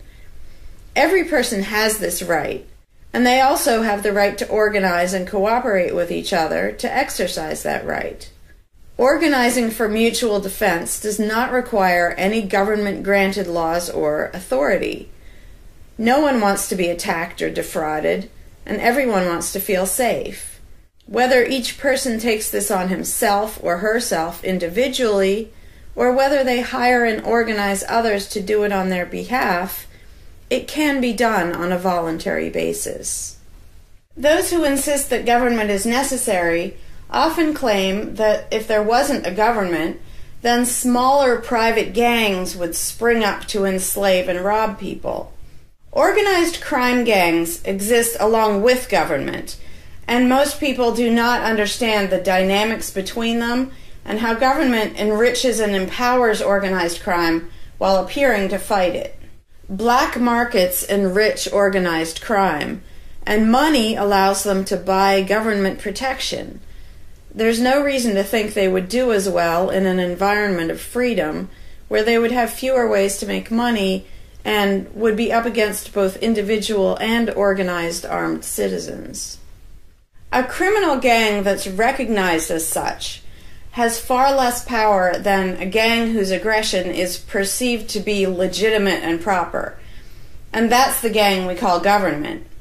When thuggery is called law enforcement, and thievery is called taxation, and self-defense is called crime and terrorism, then even the widespread ownership of firearms can't do much to stop the aggression. Imagine a private gang trying to do the things that government does without the aura of authority, And imagine how a well-armed population would respond to this. The gang would fail quickly and dramatically. Another concern that people have when they first consider the idea of a stateless society is that some people are truly malicious, destructive, and sociopathic. The concern is that these people would be free to do anything they wanted and no one would stop them. But this concern is again based on a basic misunderstanding of human nature. Wherever we have a government ruling class, we still have freelance thieves and thugs who are not deterred by the laws of the politicians. In some instances, they're stopped by force by the police, or they decide not to commit a crime for fear of what the police might do to them. What makes this deterrence work is not the legislation or the official badges, but the simple threat of harm to the sociopath. It really makes no difference whether the threat comes from the police, or another citizen, or even another criminal. A sociopath doesn't care about laws or social rules. He cares about avoiding pain and hardship for himself. This is still true when a government ruling class is not involved at all. If the intended target of a would-be carjacker pulls out a gun, it doesn't make any difference to the carjacker whether that person has a badge or whether there's a law against taking people's cars. Discouraging nasty people from hurting others does not require special authority, only the ability to use defensive force. Ironically, though people hope that government will protect them, having a government, a gang which is believed to have the right to tax and control people, just creates one gang so big and powerful that normal people can't resist it.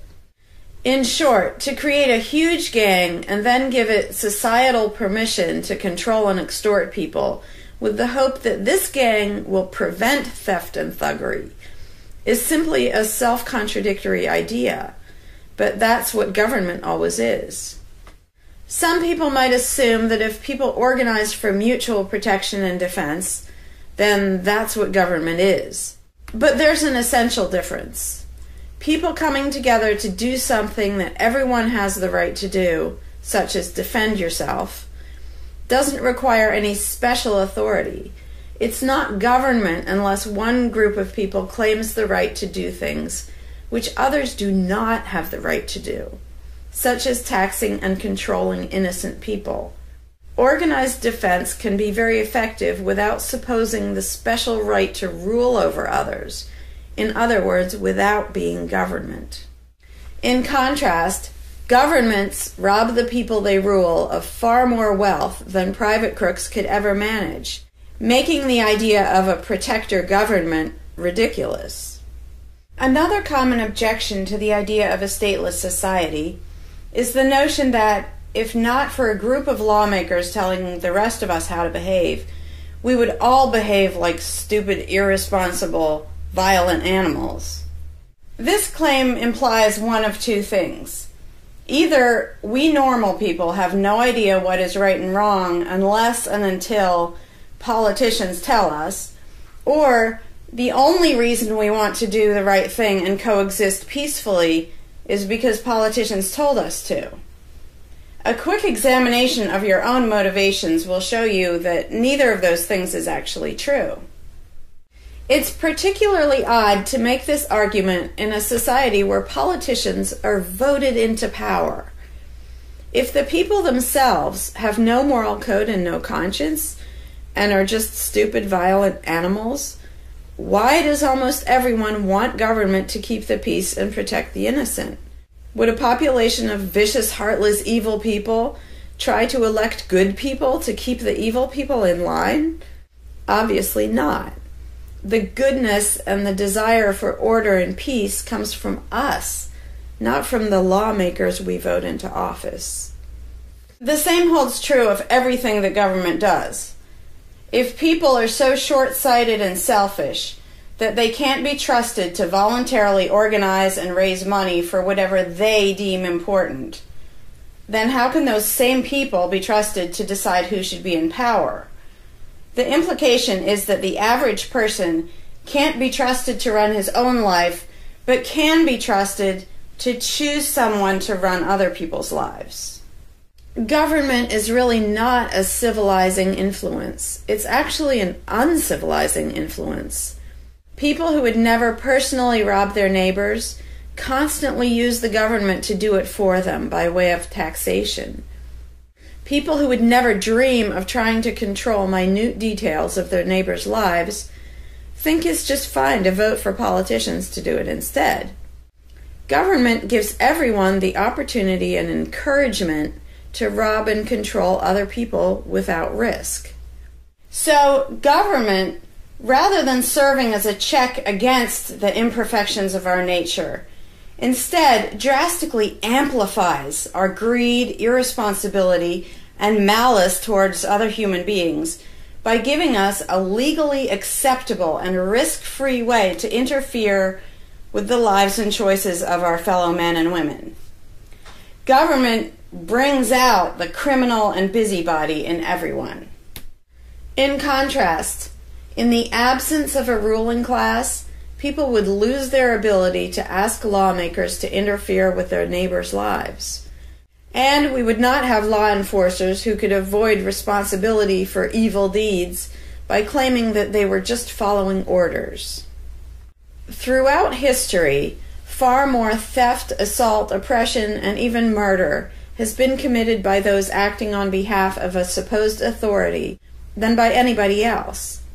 Even basically good people, when they believe in government, will condone things or do things which they know would be wrong if they did them on their own. Most people know that theft and assault are bad, but they imagine that controlling their neighbors and forcing them to spend their money on things they don't want is perfectly moral and legitimate when it's done by way of the political process. Wrong becomes right when it's called taxation, legislation, regulation, and war. Anarchists know better. They know that human society will never be perfect, but it would be a whole lot better if evil deeds were committed only by genuinely nasty sociopathic people rather than being committed wholesale by basically good people who think that violent aggression is okay when it's called law enforcement. The fundamental principle of voluntarism is very simple. It's wrong to initiate violence against any other person, regardless of badges, laws, or alleged authority. The only time the use of force is justified is to defend against aggression. Almost everyone understands this on a personal level, but they've been taught that this basic rule of social living does not apply in the game of politics and government. Most people already know how to get along with others, and most people want a peaceful and just society. Our morality doesn't come from politicians making laws. Our ability to organize and cooperate doesn't come from the ruling class. When people escape the belief in government, they don't suddenly turn into violent animals. Our inherent right to defend ourselves and our ability to defend ourselves is not served by government. In fact, it's threatened by government more than by anything else. Ruling classes do not produce peaceful coexistence, but rather perpetual conflict and violence. Our belief in government authority takes our compassion, virtue, and good intentions and turns them into power for people who crave power and riches. Of course, the people who benefit most from the political racket will put a good spin on the system and do their best to convince people that it's a social necessity. But ask yourself this: have the thousands of laws, regulations, and taxes imposed on you by politicians made you a better person?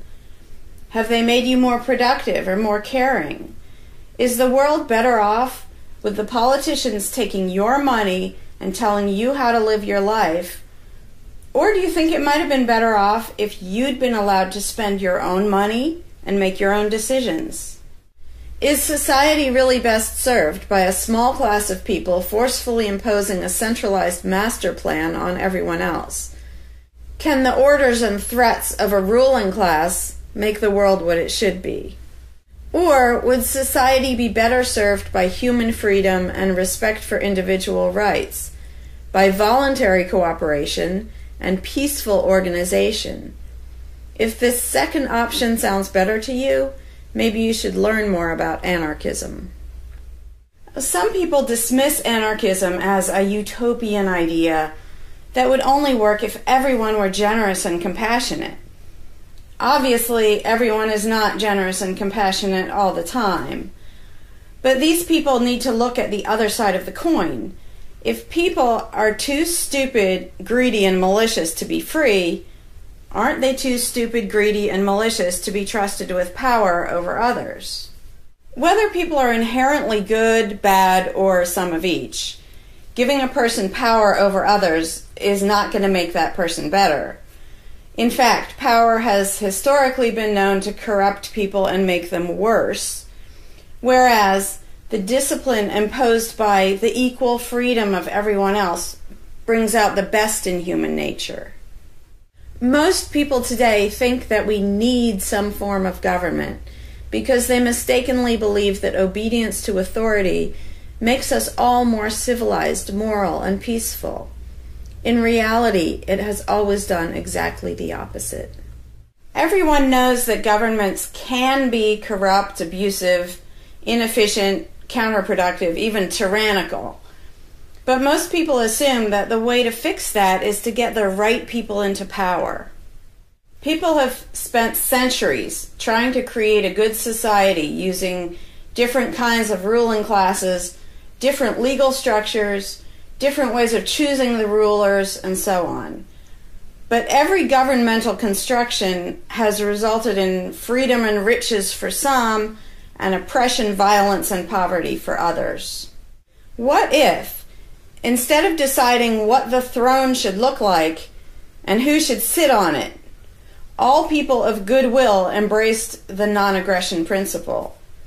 What if, instead of looking to a ruling class to impose our values on society, we embraced the concept of self-ownership? These principles are simple and easy, to the point of being self-evident, but they're diametrically opposed to the authoritarian principles that most of us have been indoctrinated with. Anarchism does not mean chaos and violence, or every man for himself. Having no government does not mean having no morality, no organization, and no cooperation. Simply put, anarchism does mean that no one is your master and no one is your slave.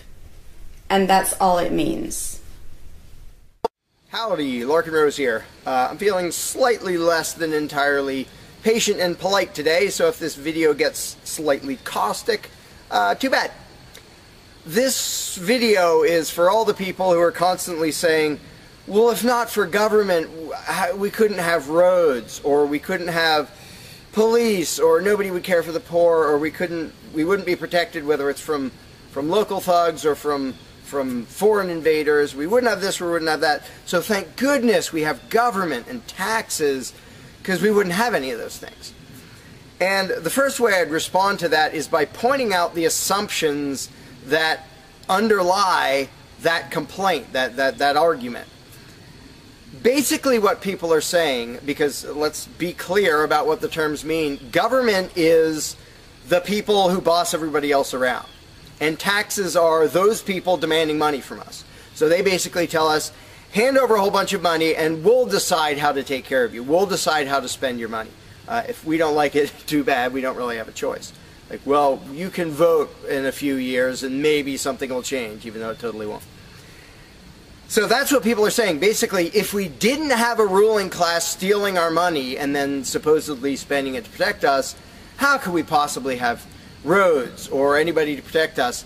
The implication is that in this country, for example, 300 million people would just sit around thinking, oh, we can't do it. Without politicians and tax collectors, we can't have a road, we can't protect each other, and we can't... And it rests on this bizarre assumption that things that almost everybody wants, they wouldn't do anything to make happen unless there were politicians forcing us to give them money so they can make it happen. And so an example I like to use is, let's apply the same argument to food, because food is pretty darn important. I think everybody can agree. Let's apply the same argument that statists use about the roads or caring for the poor or protection or anything like that. The argument would go like this. Now, in the context of food, listen how idiotic this is. If we don't have government demanding money from all of us under the threat of caging us, and that's what taxation is, here's the money you have to give us, here's the nasty things we do to you if you don't. If that didn't happen so that they could build a big food production and distribution system and feed us, well, we'd all starve. We'd all just sit around saying, gosh, I wish we had food, but, you know, no politicians and tax collectors. We're just going to sit around and starve to death. Now, in this country, nobody would believe something that stupid, because all you have to do is go to a supermarket and see a perfect example of really efficient, organized cooperation that nobody is forced to do. There is no, you know, if you're going to make the argument that people make about roads and protection and all that, you'd say, well, nobody is forced to make any food for anybody in this country. How do you know everyone's just going to say, well, it's not my job, and we'll all starve to death? There's no guarantee. There's no master plan guaranteeing that we'll all have food. So obviously we're all going to starve if we don't have an authoritarian government stealing our money and then making food and giving it to us. Because golly gee, we couldn't possibly do it voluntarily ourselves. Again, in this country, nobody makes that argument because they see it happening voluntarily. Nobody involved is forced to do that. Nobody is forced to make you a single bite of food. There is no guarantee at all from anybody. And yet, Americans are, by and large, hugely overweight. Obviously, we don't have a lack of food. We might have a lack of healthy food. But obviously, we see that example, oh, we can handle that. You know, voluntarily, mutual cooperation, that's fine for food, but for some reason, it's not okay, and we can't even fathom the idea of the exact same thing handling roads, or handling protecting us, or other things that almost everybody wants. So there's, in the question is this bizarre assumption that everybody will sit around really, really, really wanting something, but because there aren't politicians bossing us around and stealing our money, well, how could we possibly do it? And one of the most common things is, who will build the roads? Which is amazingly stupid to me. Just amazingly stupid. I have here in my pocket a little tiny thing. With this little tiny thing, I can be most places in this country and call people all over the world. And I own it myself. I'm not anywhere near rich these days, but I own one. Almost everybody I know has one of these. A little thing that can fit in your pocket, and just on a whim, you can open it and talk to somebody who's on the other side of the planet. And there was no coercion. Nobody forced anybody to make one of these. This is the result of voluntary cooperation. And that's it. Free trade. Organization, yeah, good. Cooperation, yeah, good. Coercion, which is what government is, and taxation, which is theft, didn't need that to do this. So what these people are telling me, oh, we wouldn't have roads if we didn't have government, is that somehow free individuals, relatively free, interacting voluntarily can make it so I can talk to almost anybody in the world on a little thing that fits in my pocket on a budget that is not a very good budget at the moment, but I still have one of these. That freedom, not authoritarianism, can supply me with this, but freedom cannot achieve a flat place. Because that's what a road is. It's a flat place. From here to there, because we have these machines that take us from here to there. By the way, we don't have those machines because of government.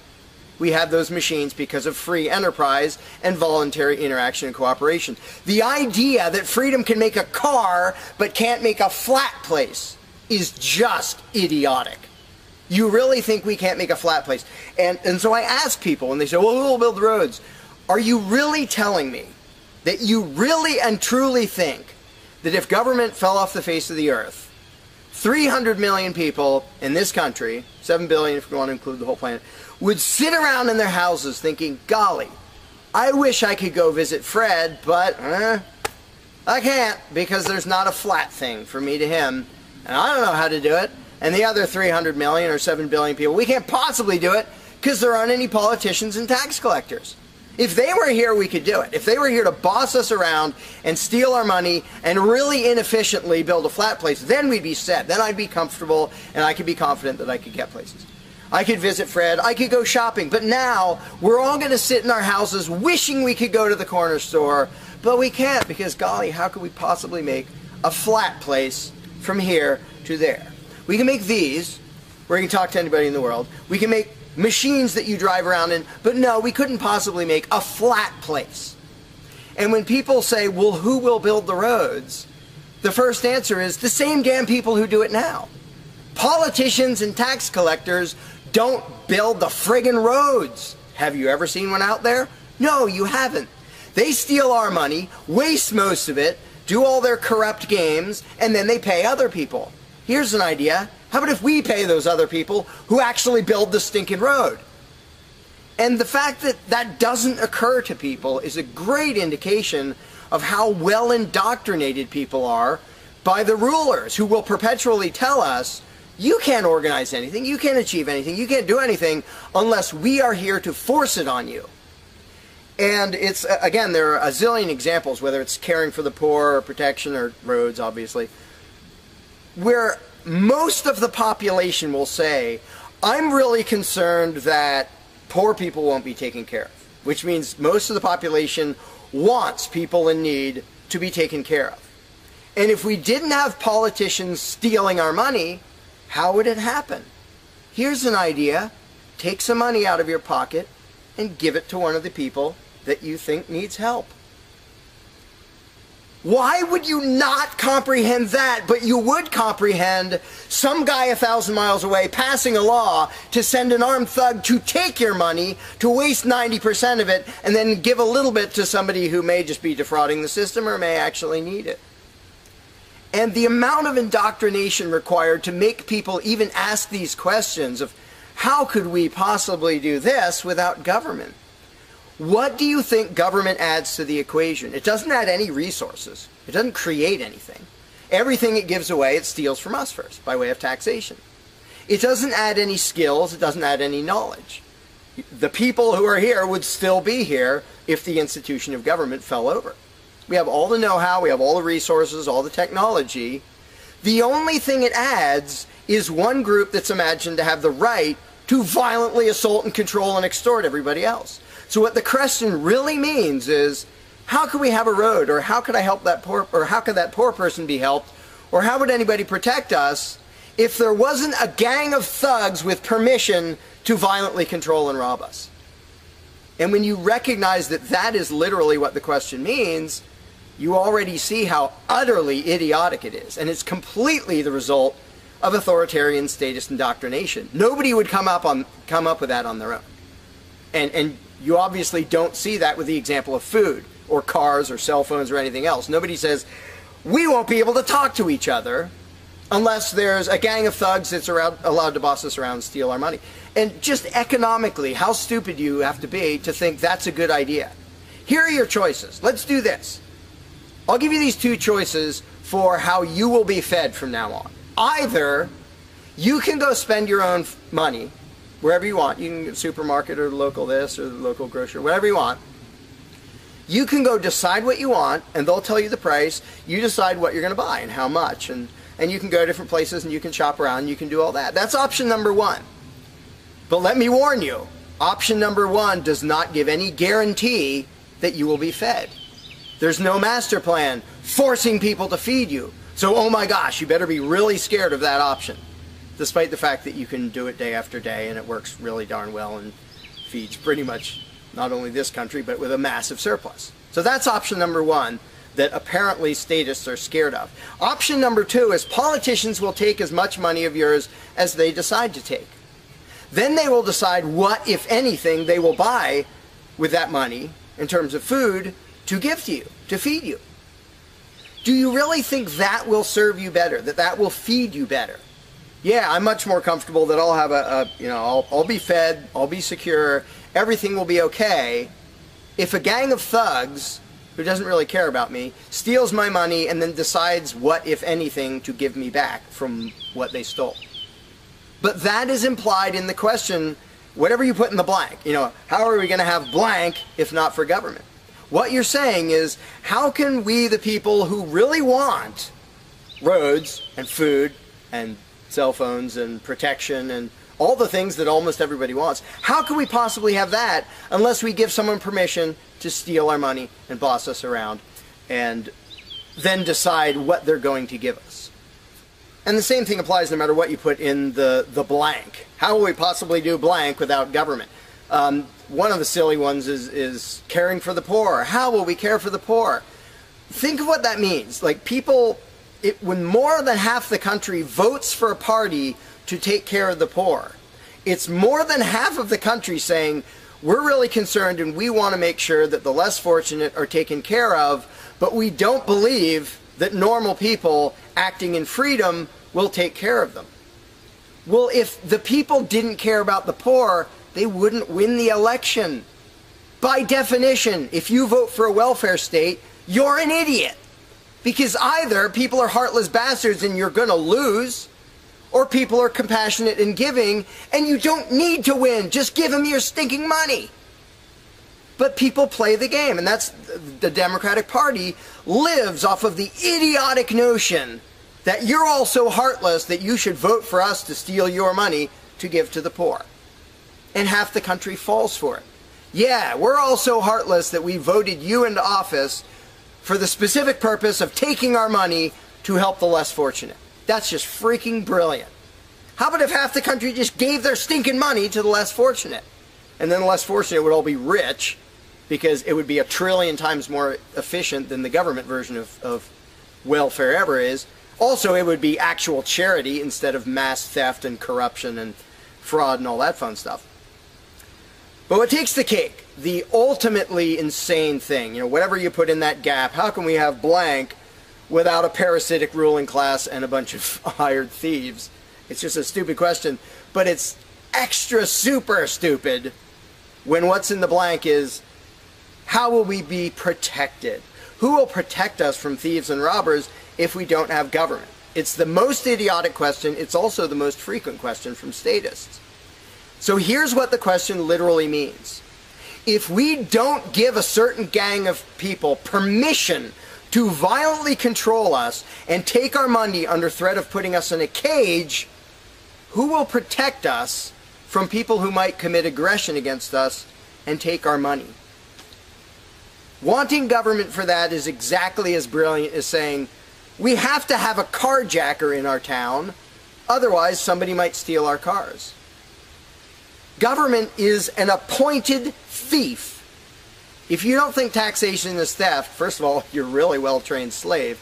Second of all, try not paying. See what happens. See if they say, oh, that's quite all right. Or if they say, no, you're going to pay, or we're going to take your stuff, or eventually we'll put you in a cage. And when people say, that's not theft, because we get something back. Learn to think. And I use this example all the time, and all I ever get is stupid looks from statists in response. If I robbed you at gunpoint of $100, and the next day I gave you a sandwich, and you said, what? I said, hey, now everything's fine, because you benefited. I gave you a service. I gave you lunch, so that retroactively makes it okay that I robbed you at gunpoint. Would you buy that argument? No, you'd say, that doesn't make it okay. Okay, you gave me a sandwich. And yet every statist makes the exact same argument when it comes to government. Well, we get some stuff for it after they demand our money under threat of violence and putting us in a cage. Then we get services or goods. And we don't get what we asked for, and we get lots of things we didn't ask for.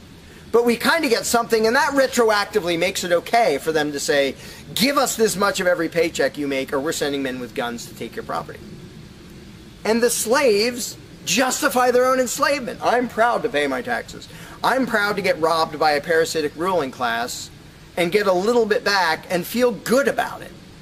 Like, not only is that legitimate and justified, but I feel proud that I let myself get robbed by a bunch of crooks and parasites.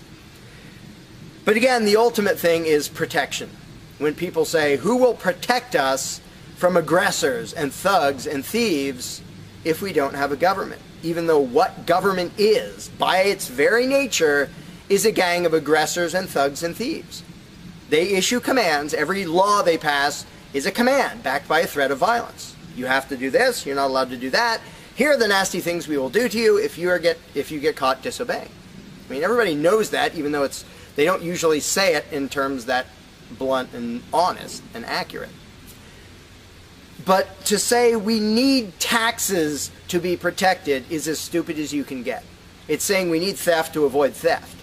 And the fact that people are trained to use different words so that this theft sounds okay. It's legalized, it's taxation, and we voted for the people who robbed us. Like, we got to elect our local carjacker, and that means he represents us when he demands our car and points a gun in our face. He's serving us as he steals our car because he's going to use that car and sell it and make money to make sure nobody else steals our car. That is the essence of government. And the fact that you have hundreds of millions of victims of that scam vehemently defending it and saying, I'm not going to give that up. I don't want to give up government. Who would protect us? I don't want to give up the biggest aggressor on the planet, the biggest thief on the planet. Look at your tax bill and see how much private crooks steal from you. So before you ask that question, before you ask, how could we possibly have roads or protection or water or air or Christmas or Santa Claus or any of the zillion things that statists imagine we can't possibly have without a ruling class, think about what the question actually means. Because when you get to the point where you understand the implications of your own question, asking, how can we possibly have this without a parasitic gang of thugs robbing us? When you actually understand what you're really asking, you won't ask the question because you will realize it's completely freaking idiotic.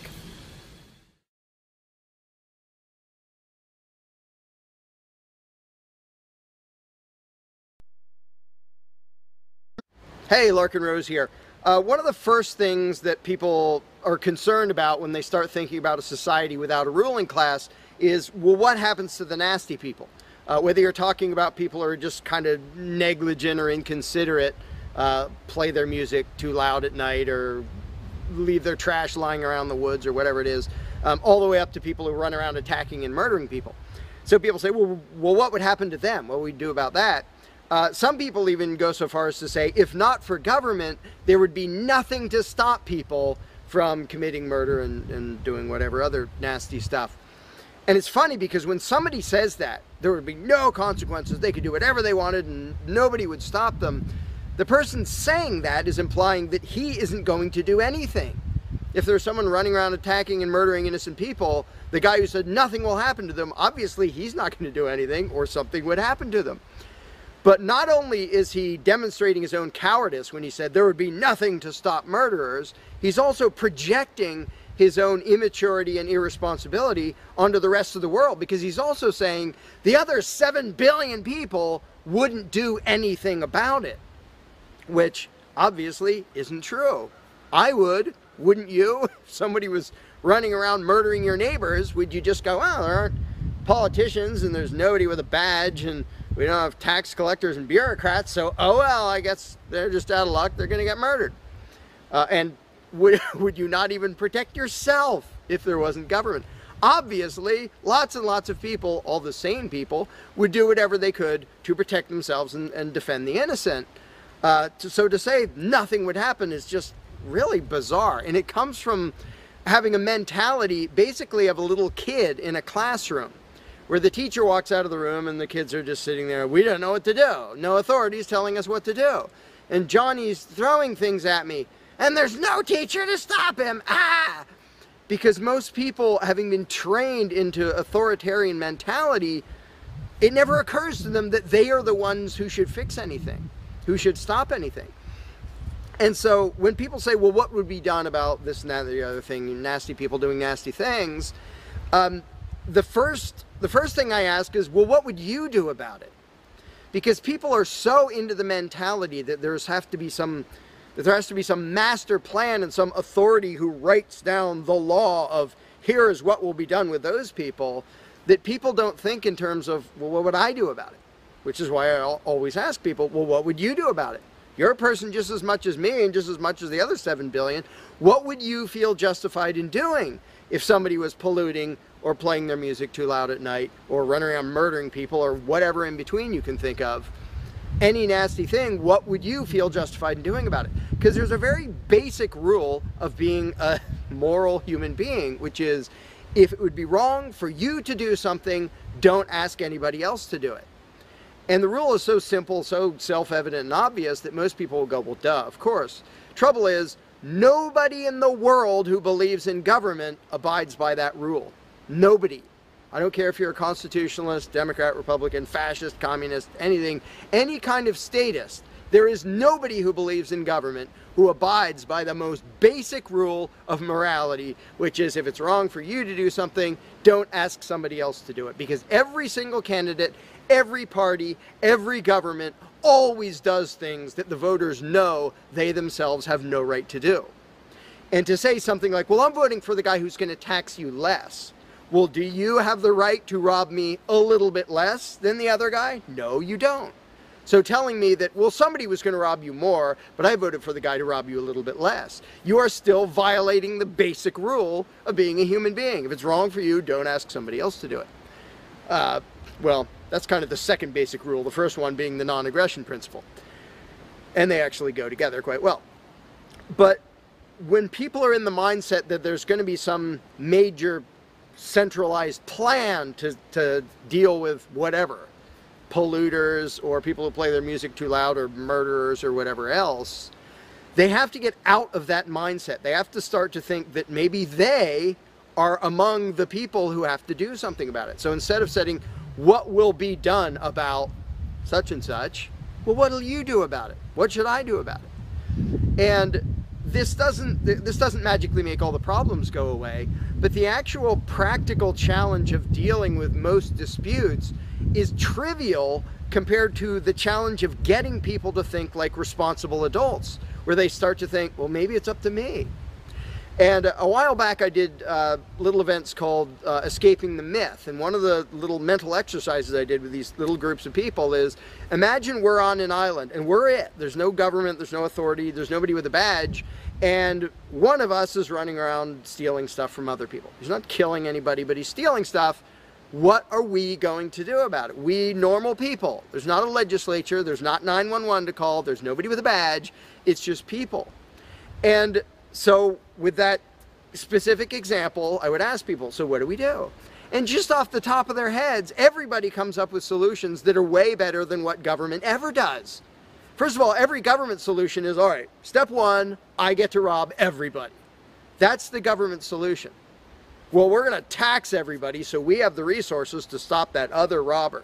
Well, in the island scenario, nobody is stupid enough or insane enough to start with that, to say, well, let's see, so somebody's stealing our stuff. Okay, first, I get to rob all of you so that I have the resources to protect you from him. Nobody is that insane. Everybody is insane enough to believe that who believes in government. And I did for many years. I was stupid enough to actually think that it was rational and moral to advocate mass extortion in order to protect people. And that's just stupid. So I just believed something insanely stupid for a very long time. Most of the world still believes that. But in a setting where people are put on the spot and they're responsible for what happens, they don't do that. They don't say, well, I get to boss everybody around and take their money. Nobody does that. So to me, the challenge is not even coming up with specific solutions to every imaginable dispute or problem, which I don't pretend to know how everything's going to turn out. And I don't intend to be emperor of anarchy. I'm not going to be in charge of the world. But getting people to the mindset where it's up to them, where there's just people, we're it. No legislatures, no people with badges, no authority, we're just people. Suddenly people are way better at solving problems and making things work. One good example is when there's a disaster. Unfortunately, sometimes it takes a horrendous event to bring out the best in people. And it brings out the worst in some people too. But when people say, whoa, my neighbor's house is floating away, I'm not going to wait for FEMA. I'm not going to dial 911. I'm going to jump in a boat and go save him. Because suddenly it's on me. Suddenly I'm the one who has to do something. And when it occurs to people that they're the ones who have to do something, and unfortunately usually that only happens in a complete disaster area, when it occurs to people and they suddenly take on the responsibility and start to think like adults, Their solutions are generally a lot better than any government solutions, and ever are. But to get to that mentality, people have to shift from the authoritarian mindset to the mindset of a self-owning individual who realizes there is nothing above me. There is no magic unicorn who's going to come to save the day, who's going to come save me from polluters or somebody playing their music too loud or murderers or whatever it is. It's just us. And if we realize that, then first of all, people would stop asking me, well, without a government, how would this be handled? As if I'm going to be in charge. I don't freaking know. What would you do about it? I can tell you what I would do about it. I could tell you what I might suggest, what I might predict, but who cares? I'm one of 7 billion people. I'm not going to be in charge any more than you are. So it's really a mental exercise that people have to think over in their own heads with their own moral codes instead of waiting for some outside answer. And it's why I don't usually get into those discussions of, well, here's my plan for how to deal with this and that and the other thing, because my plan doesn't matter. My plan will not be the best plan for any problem you can come up with. There will be a million people with better plans than whatever I could come up with. So don't ask me to describe how you are going to fix problems. I don't freaking know. And you can see the mind shift in people when they grasp that they own themselves and they suddenly realize, oh, okay, well, yeah, there are things we can do to settle disputes, to protect ourselves from attackers, to do this or that or the other thing. But the first step is just grow up. Stop thinking it's somebody else's business to make the world work. Well, how will the poor be cared for? I don't know. What are you going to do? Well, how will we be protected from this? I don't know. What are you going to do about it? And it is inconvenient. It's inconvenient to be a free person where you can't just be a kid in a classroom whining to the teacher to save the day and fix everything and make everything work, where you actually have to be a responsible adult. And that's one of the reasons, one of the main reasons why people like the belief in authority, because then they can live with the lie that all they have to do is obey and do as they're told and everything will be okay. First of all, no, it won't be okay. Second of all, you're not even being a human being. You just threw your free will out the window and became somebody's slave in the hopes that that would help humanity. It doesn't help humanity for you to be a slave. It doesn't help humanity for everybody else to be a slave. It does help humanity for you to start thinking as an adult, responsible human being who owns himself and who accepts that it is your responsibility to figure out how to make the world work.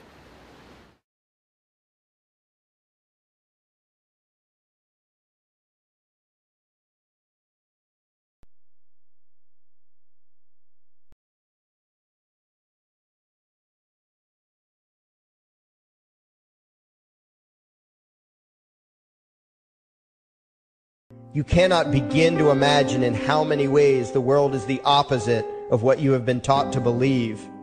You see the guy who sells drugs to willing customers so he can feed his family as the scum of the earth, while you see the hypocrite who gives away stolen money in the name of government as a saint. You see the guy who tries to avoid being robbed by the federal thugs as a crook and a tax cheat, but see as virtuous the politician who gives away the same stolen loot to people to whom it does not belong. You see the cop as a good guy when he drags a man away from his friends and family and throws him in prison for 10 years for smoking a leaf. And you see anyone who defends himself from such barbaric fascism as the lowest form of life, a cop killer. In reality, most drug dealers are more virtuous than any government social worker, and prostitutes have far less to be ashamed of than political whores, because they trade only with what is rightfully theirs, and only with those who want to trade with them. The upstanding, church-going, law-abiding, tax-paying citizen who votes Democrat or Republican is far more despicable and a bigger threat to humanity than the most promiscuous, lazy, drug-snorting hippie. Why? Because the hippie is willing to let others be free, and the voter is not. The damage done to society by bad habits and loose morality is nothing compared to the damage done to society by the self-righteous violence committed in the name of the state. You imagine yourselves to be charitable and tolerant when you are nothing of the sort. Even the Nazis had table manners and proper etiquette when they weren't killing people.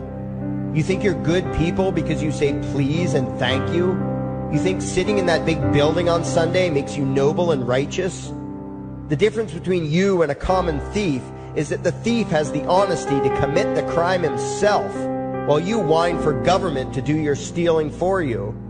The difference between you and the street thug is that the thug is open about the violence he commits, while you let others forcibly control your neighbors on your behalf. You advocate theft, harassment, assault, and even murder, but accept no responsibility for doing so. You old folks want the government to steal from your kids so you can get your monthly check. You parents want all your neighbors to be robbed to pay for your kids' schooling. You all vote for whichever crook promises to steal money from other people to pay for what you want.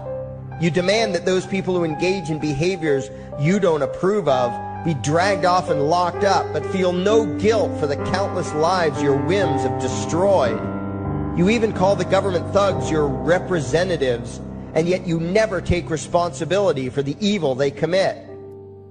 You proudly support the troops as they kill whomever the liars in D.C. tell them to kill, and you feel good about it. You call yourselves Christians or Jews or claim to follow some other religion, but the truth is what you call your religion is empty window dressing. What you truly worship, the God you really bow to, what you really believe in is the state. Thou shalt not steal, thou shalt not murder, unless you can do it by way of government. Then it's just fine, isn't it? If you call it taxation and war, it stops being a sin, right? After all, it was only your God that said you shouldn't steal and murder, but the state said it was okay. It's pretty obvious which one outranks the other in your minds. Despite all the churches, synagogues, and mosques we see around us, this nation has one God and only one God, and that God is called government. Jesus taught nonviolence and told you to love your neighbor, but the state encourages you to vote for people who will use the violence of government to butt into every aspect of everyone else's life. Which do you believe? To those about to stone a woman who had committed adultery, Jesus said, "Let him who is without sin cast the first stone." But the state says it's perfectly fine to lock someone up if they do something you find distasteful, such as prostitution. Which do you believe?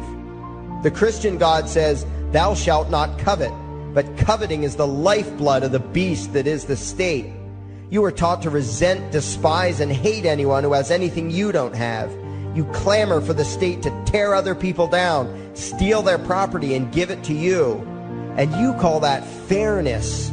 The Bible calls it coveting and stealing. You are not Christians. You are not Jews. You are not Muslims. And you certainly aren't atheists. You all have the same God, and its name is government. You're all members of the most evil, insane, destructive cult in history. If there ever was a devil, the state is it, and you worship it with all your heart and soul. You pray to it to solve every problem, to satisfy all your needs, to smite your enemies, and to shower its blessings upon you. You worship what Nietzsche called the coldest of all cold monsters, and you hate those of us who don't. To you, the greatest sin is disobeying your God, breaking the law, you call it, as if anyone could possibly have any moral obligation to obey the arbitrary commands and demands of the corrupt, lying, delusional megalomaniacs who infest this despicable town. Even your ministers, priests, and rabbis, more often than not, are traitors to their own religions, teaching that the commands of human authority should supersede adherence to the laws of the gods they say they believe in. Several years ago, I heard one pompous evangelical jackass in particular pontificating on the radio that anyone who disobeys the civil authority, be it a king or any other government, is engaging in rebellion against God. Those were the exact words he used. What if the government is doing something wrong? Well, this salesman for Satan opined, that is the business of those in government, and you are still obligated to obey. Everywhere you turn, be it the state or the church, the media or the schools, you are taught one thing above all else, the virtue of subjugating yourselves to mortals who claim to have the right to rule you. It is sickening the reverence with which you speak of the liars and thieves whose feet are so firmly planted on your necks.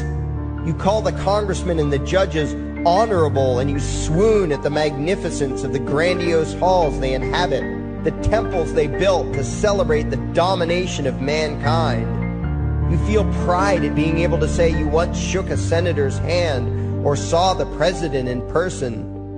Ah, yes, the grand deity himself, His Royal Highness, the President of the United States of America.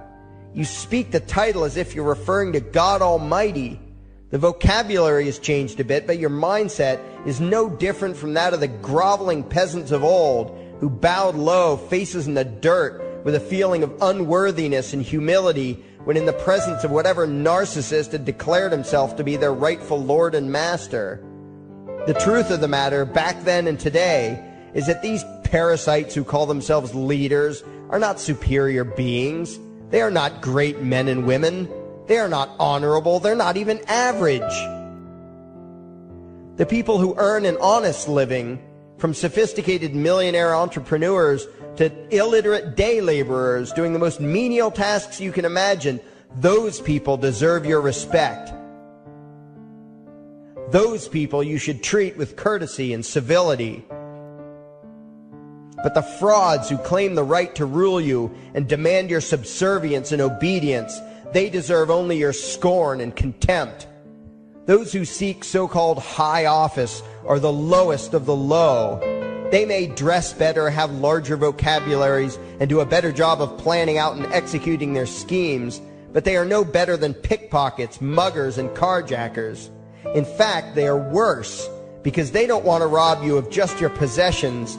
They want to rob you of your very humanity, deprive you of your free will, by slowly leeching away your ability to think, to judge, to act, reducing you to slaves in both body and mind. And still you persist in calling them leaders. Leaders? Where is it that you think you're going exactly that would require you to have a leader? If you just live your own life and mind your own damn business, exercising your own talents, pursuing your own dreams, striving to be what you believe you should be, what possible use would you have for a leader? Do you ever actually think about the words that you hear, the words that you repeat? You parrot oxymoronic terms such as the leader of the free world, even pretending for a moment that there is some huge journey or some giant battle that everyone in the entire nation is undertaking together that would require a leader. Why would you ever think, even for a moment, that the crooks that infest this town are the sort of people you should listen to or emulate or follow anywhere? Somewhere inside your mostly dormant brains, you know full well that politicians are all corrupt liars and thieves, opportunistic con men, exploiters, and fearmongers. You know all this, and yet you still speak as if you are the ones who are the stupid, vicious animals, while the politicians are the great, wise role models, teachers, and leaders without whom civilization could not exist. You think these crooks are the ones who make civilization possible? What belief could be more absurd? Yet when they do their pseudo-religious rituals, deciding how to control you this week, you still call it law, and continue to treat their arbitrary demands as if they were moral decrees from the gods that no decent person would ever consider disobeying. You have become so thoroughly indoctrinated into the cult of state worship that you are truly shocked when the occasional sane person states the bleeding obvious. The mere fact that the political crooks wrote something down and declared their threats to be law does not mean that any human being anywhere has the slightest moral obligation to obey. Every moment of every day, in every location and every situation, you have a moral obligation to do what you deem to be right, not what some delusional bloated windbag says is legal. And that requires you to first determine right and wrong for yourself, a responsibility you spend much time and effort trying to dodge. You proclaim how proud you are to be law-abiding citizens and express your utter contempt for anyone who considers himself above your so-called laws, laws that are nothing more than the selfish whims of tyrants and thieves. The word crime once meant an act harmful to another person. Now it means disobedience to any one of the myriad of arbitrary commands coming from a parasitical criminal class. To you, the term crime is nearly synonymous with the word sin, implying that the ones whose commands are being disobeyed must be something akin to gods, when in truth they are more akin to leeches. The very phrase, taking the law into your own hands, perfectly expresses what a sacrilege it is in your eyes for a mere human being to take upon himself the responsibility to judge right from wrong and to act accordingly, instead of doing what you do, unthinkingly obeying whatever capricious commands this cesspool of maggots spews forth. You glorify this criminal class as lawmakers and believe that no one is lower than a lawbreaker, someone who would dare disobey the politicians. Likewise, you speak with pious reverence of law enforcers, those who forcibly impose the politicians' every whim upon the rest of us. When the state uses violence, you imagine it to be inherently righteous and just, and if anyone resists, they are, in your eyes, contemptible lowlifes, lawless terrorist criminals.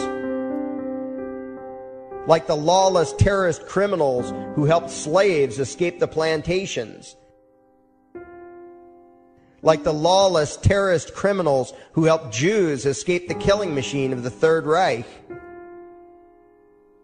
Like the lawless terrorist criminals who were crushed to death under the tanks of the Red Chinese government in Tiananmen Square. Like all the lawless terrorist criminals in history who had the courage to disobey the never-ending stream of tyrants and oppressors who have called their violence authority and law. And that includes the lawless terrorist criminals who founded this country. Everything you think you know is upside down, backwards, and inside out.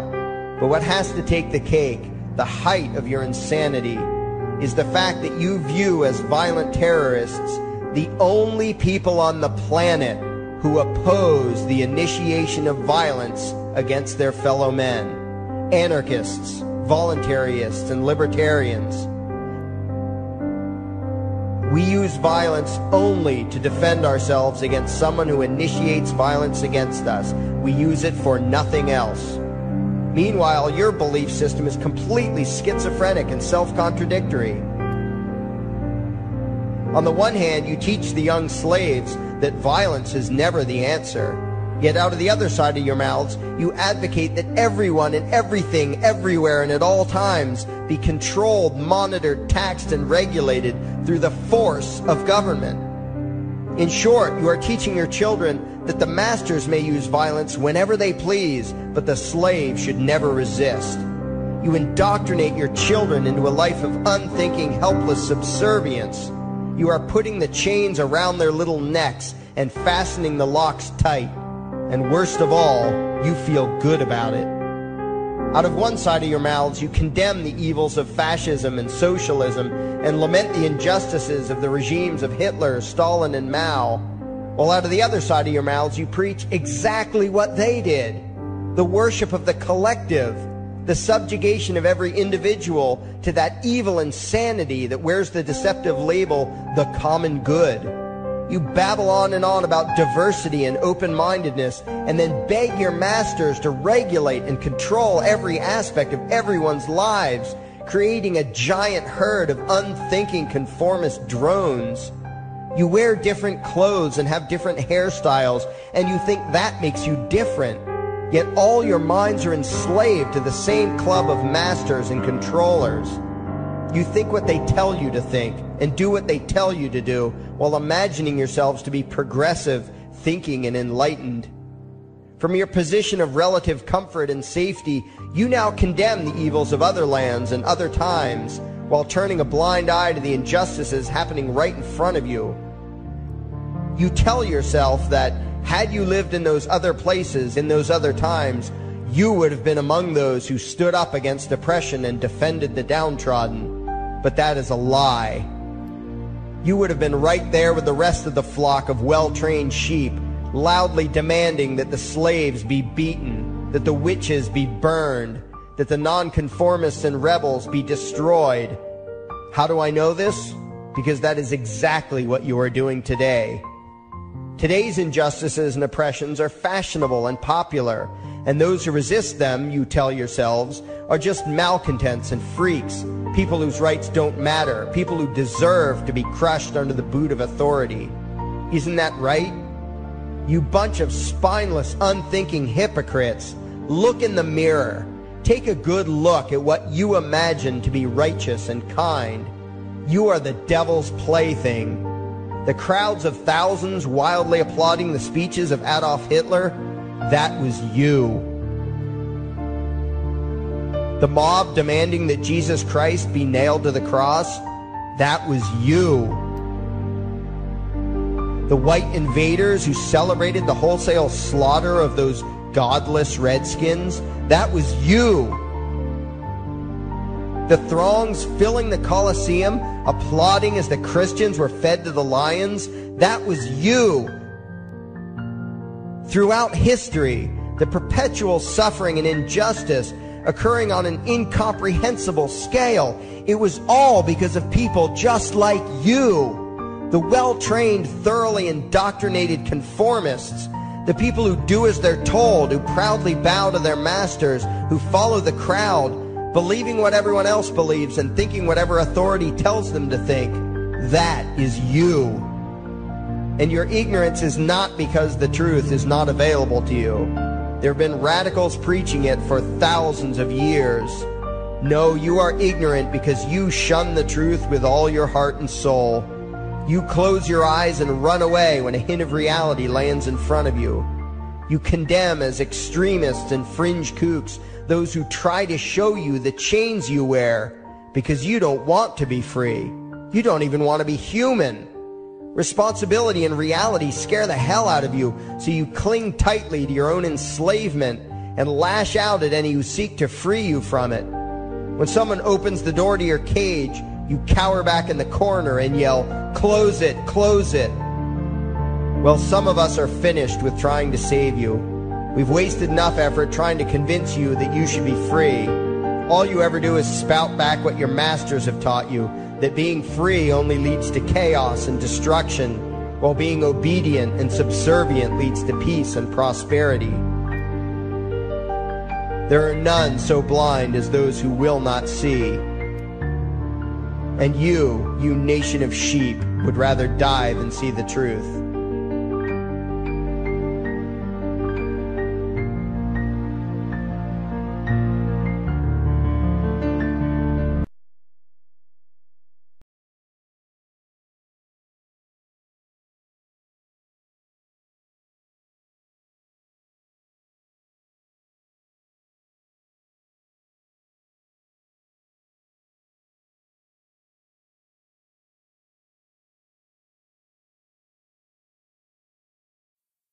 There is something I need you to do. Favorite, like and share this video. Now that you have done that, go to your browser add-ons, download YouTube Video Downloader, come back to this video and save the video to your computer and upload it to your YouTube channel. Use a different title than the one used for this video. Please follow those instructions and add the video on your YouTube channel to help spread the message. You may get paid for the video if you want. When you upload, you may notice a couple of copyright notices on the video. Ignore them. The copyright claims on the video are fraudulent. If they stop you from getting paid for the video, dispute them, or you can just leave copyright claims alone, and they won't affect anything other than not allow you to get paid for the video. Please host the video on your YouTube. This is the most important step to raise awareness. If you want this message to get out, post this video on your YouTube account. Use a different title. Be creative with the title. The correct keywords in the title will make the video go viral. Use the current year when uploading. That is a good keyword. Use words like Illuminati, anonymous, or whatever you think will get a massive audience to see it. You can even say this is a compilation of viral videos to reach an audience this video wouldn't normally reach. Get creative. If you do not host this video account, you are not doing your part to get the message out there and you are part of the problem. Please host it now. If you did not understand the instructions to download videos from YouTube, look it up on YouTube. There are some YouTube videos explaining on how to do so. It's very easy. Upload now. And thanks for watching. Go, and here are the people responsible for the current corruption. You should remember the names for when shit hits the fan. Anonymous now has a new YouTube channel. It is called Anarchy World. To find our new YouTube channel, you need to type in Anarchy World in the official YouTube search bar. There are no spaces in Anarchy World. Do not type it in the address bar because you will find a different YouTube channel called Anarchy World. To find the correct one, you need to follow the instructions perfectly.